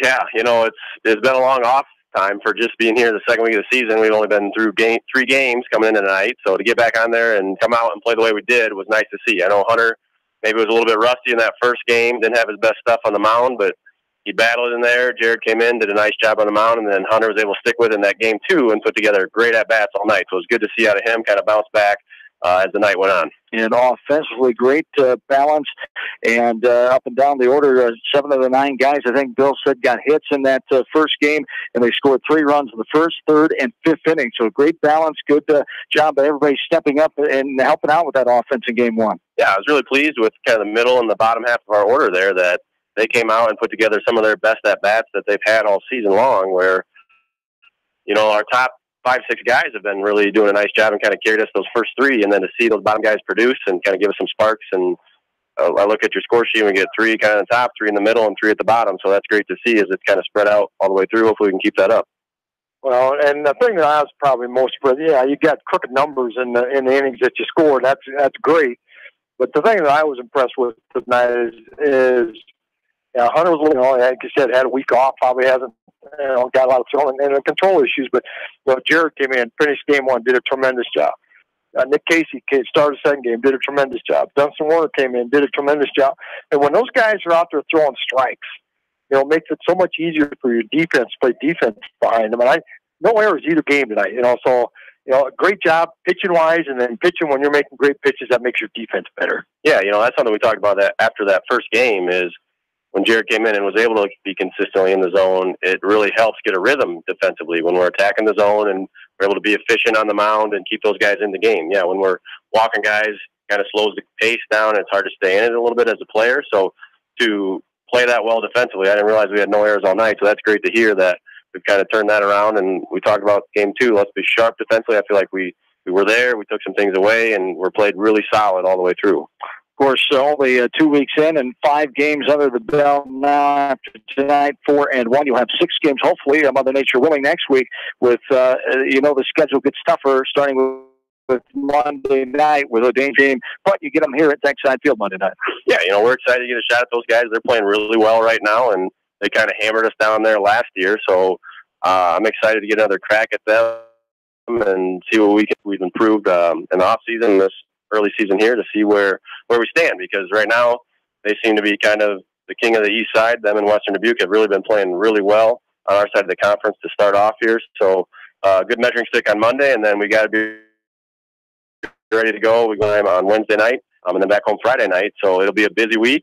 We got to have all our arms ready to go and hopefully continue where we're going right now. We talked earlier tonight about the leadership. There's 8 seniors on this team. Our kids have been through this. You just never know. It's unpredictable. With the rainouts last night, you just got to be ready to go. And then once you get into the schedule, you've got to be mentally focused and come ready to play each and every night. Yeah, there's no letdowns any Walmack teams across the board here. So they took it in stride last night. Obviously, they were excited to play, ready to go, and that's the way it goes. I mean, we can't control Mother Nature, so we just take it as we get it and then play when we can, and hopefully put together good games next week as we get going. Absolutely. Have a good few days off here. Congrats on the Wednesday night. We'll see you Monday night here against Solon. Thanks a lot, guys. Nate Lahr, the head coach of the West Delaware Hawks, as they get the victory here tonight over the Benton Community Bobcats. The doubleheader sweep here, 9-4 and 3-0 here tonight. As we go over these totals, for Benton Community in game number 2, no runs, 2 hits, 1 error, 4 runners left on base. They struck out 12 times against Hawks pitching of Casey and Warner, 9 swinging, 3 looking, 3 free passes, I should say, 2 walks and 1 hit batter. For the Hawks in game 2, 3 runs, 5 hits, no errors, 4 runners left on, 3 swinging strikeouts, and 4 walks, no hit batters. A game that lasted 1 hour and 22 minutes here tonight. The Hawks get the doubleheader sweep, 9-4 and the second one 3-0. We'll return with West Delaware baseball and softball next Monday night as the Hawks will entertain Solon here at Exide Field and at Sillfield for softball. Reminder, the West Delaware softball team is in action this weekend. We'll keep you updated on those games in our sportscast as the West Delaware Hawks softball team will play at the North National in West Union on tomorrow. They start tomorrow afternoon against Wembley Shellac, 2:45 game. Then they'll take on ADM at 4:30 tomorrow afternoon. Then the Saturday schedule, they'll play a late morning game at 10:45 against Clarksville, and they'll round out the term at 2:30 on Saturday afternoon up in West Union against the Wildcats on Maquoketa Valley. So Delaware County matchup there at 2:30 on Saturday afternoon. So best of luck to Coach Tiffany Rave and the softball girls, as we'll see them next week, of course, as well. Thanks to all 50 sports boosters. Thanks to everybody back in the studio, Ashley, Nick, and Sheila, for my partner, Bill Logan. John Swisher saying have yourselves a good and safe rest of your Thursday night. Great weekend, everybody. Hawks get the sweep tonight, 9-4, 3-0. So long from Exide Field in Manchester, Iowa.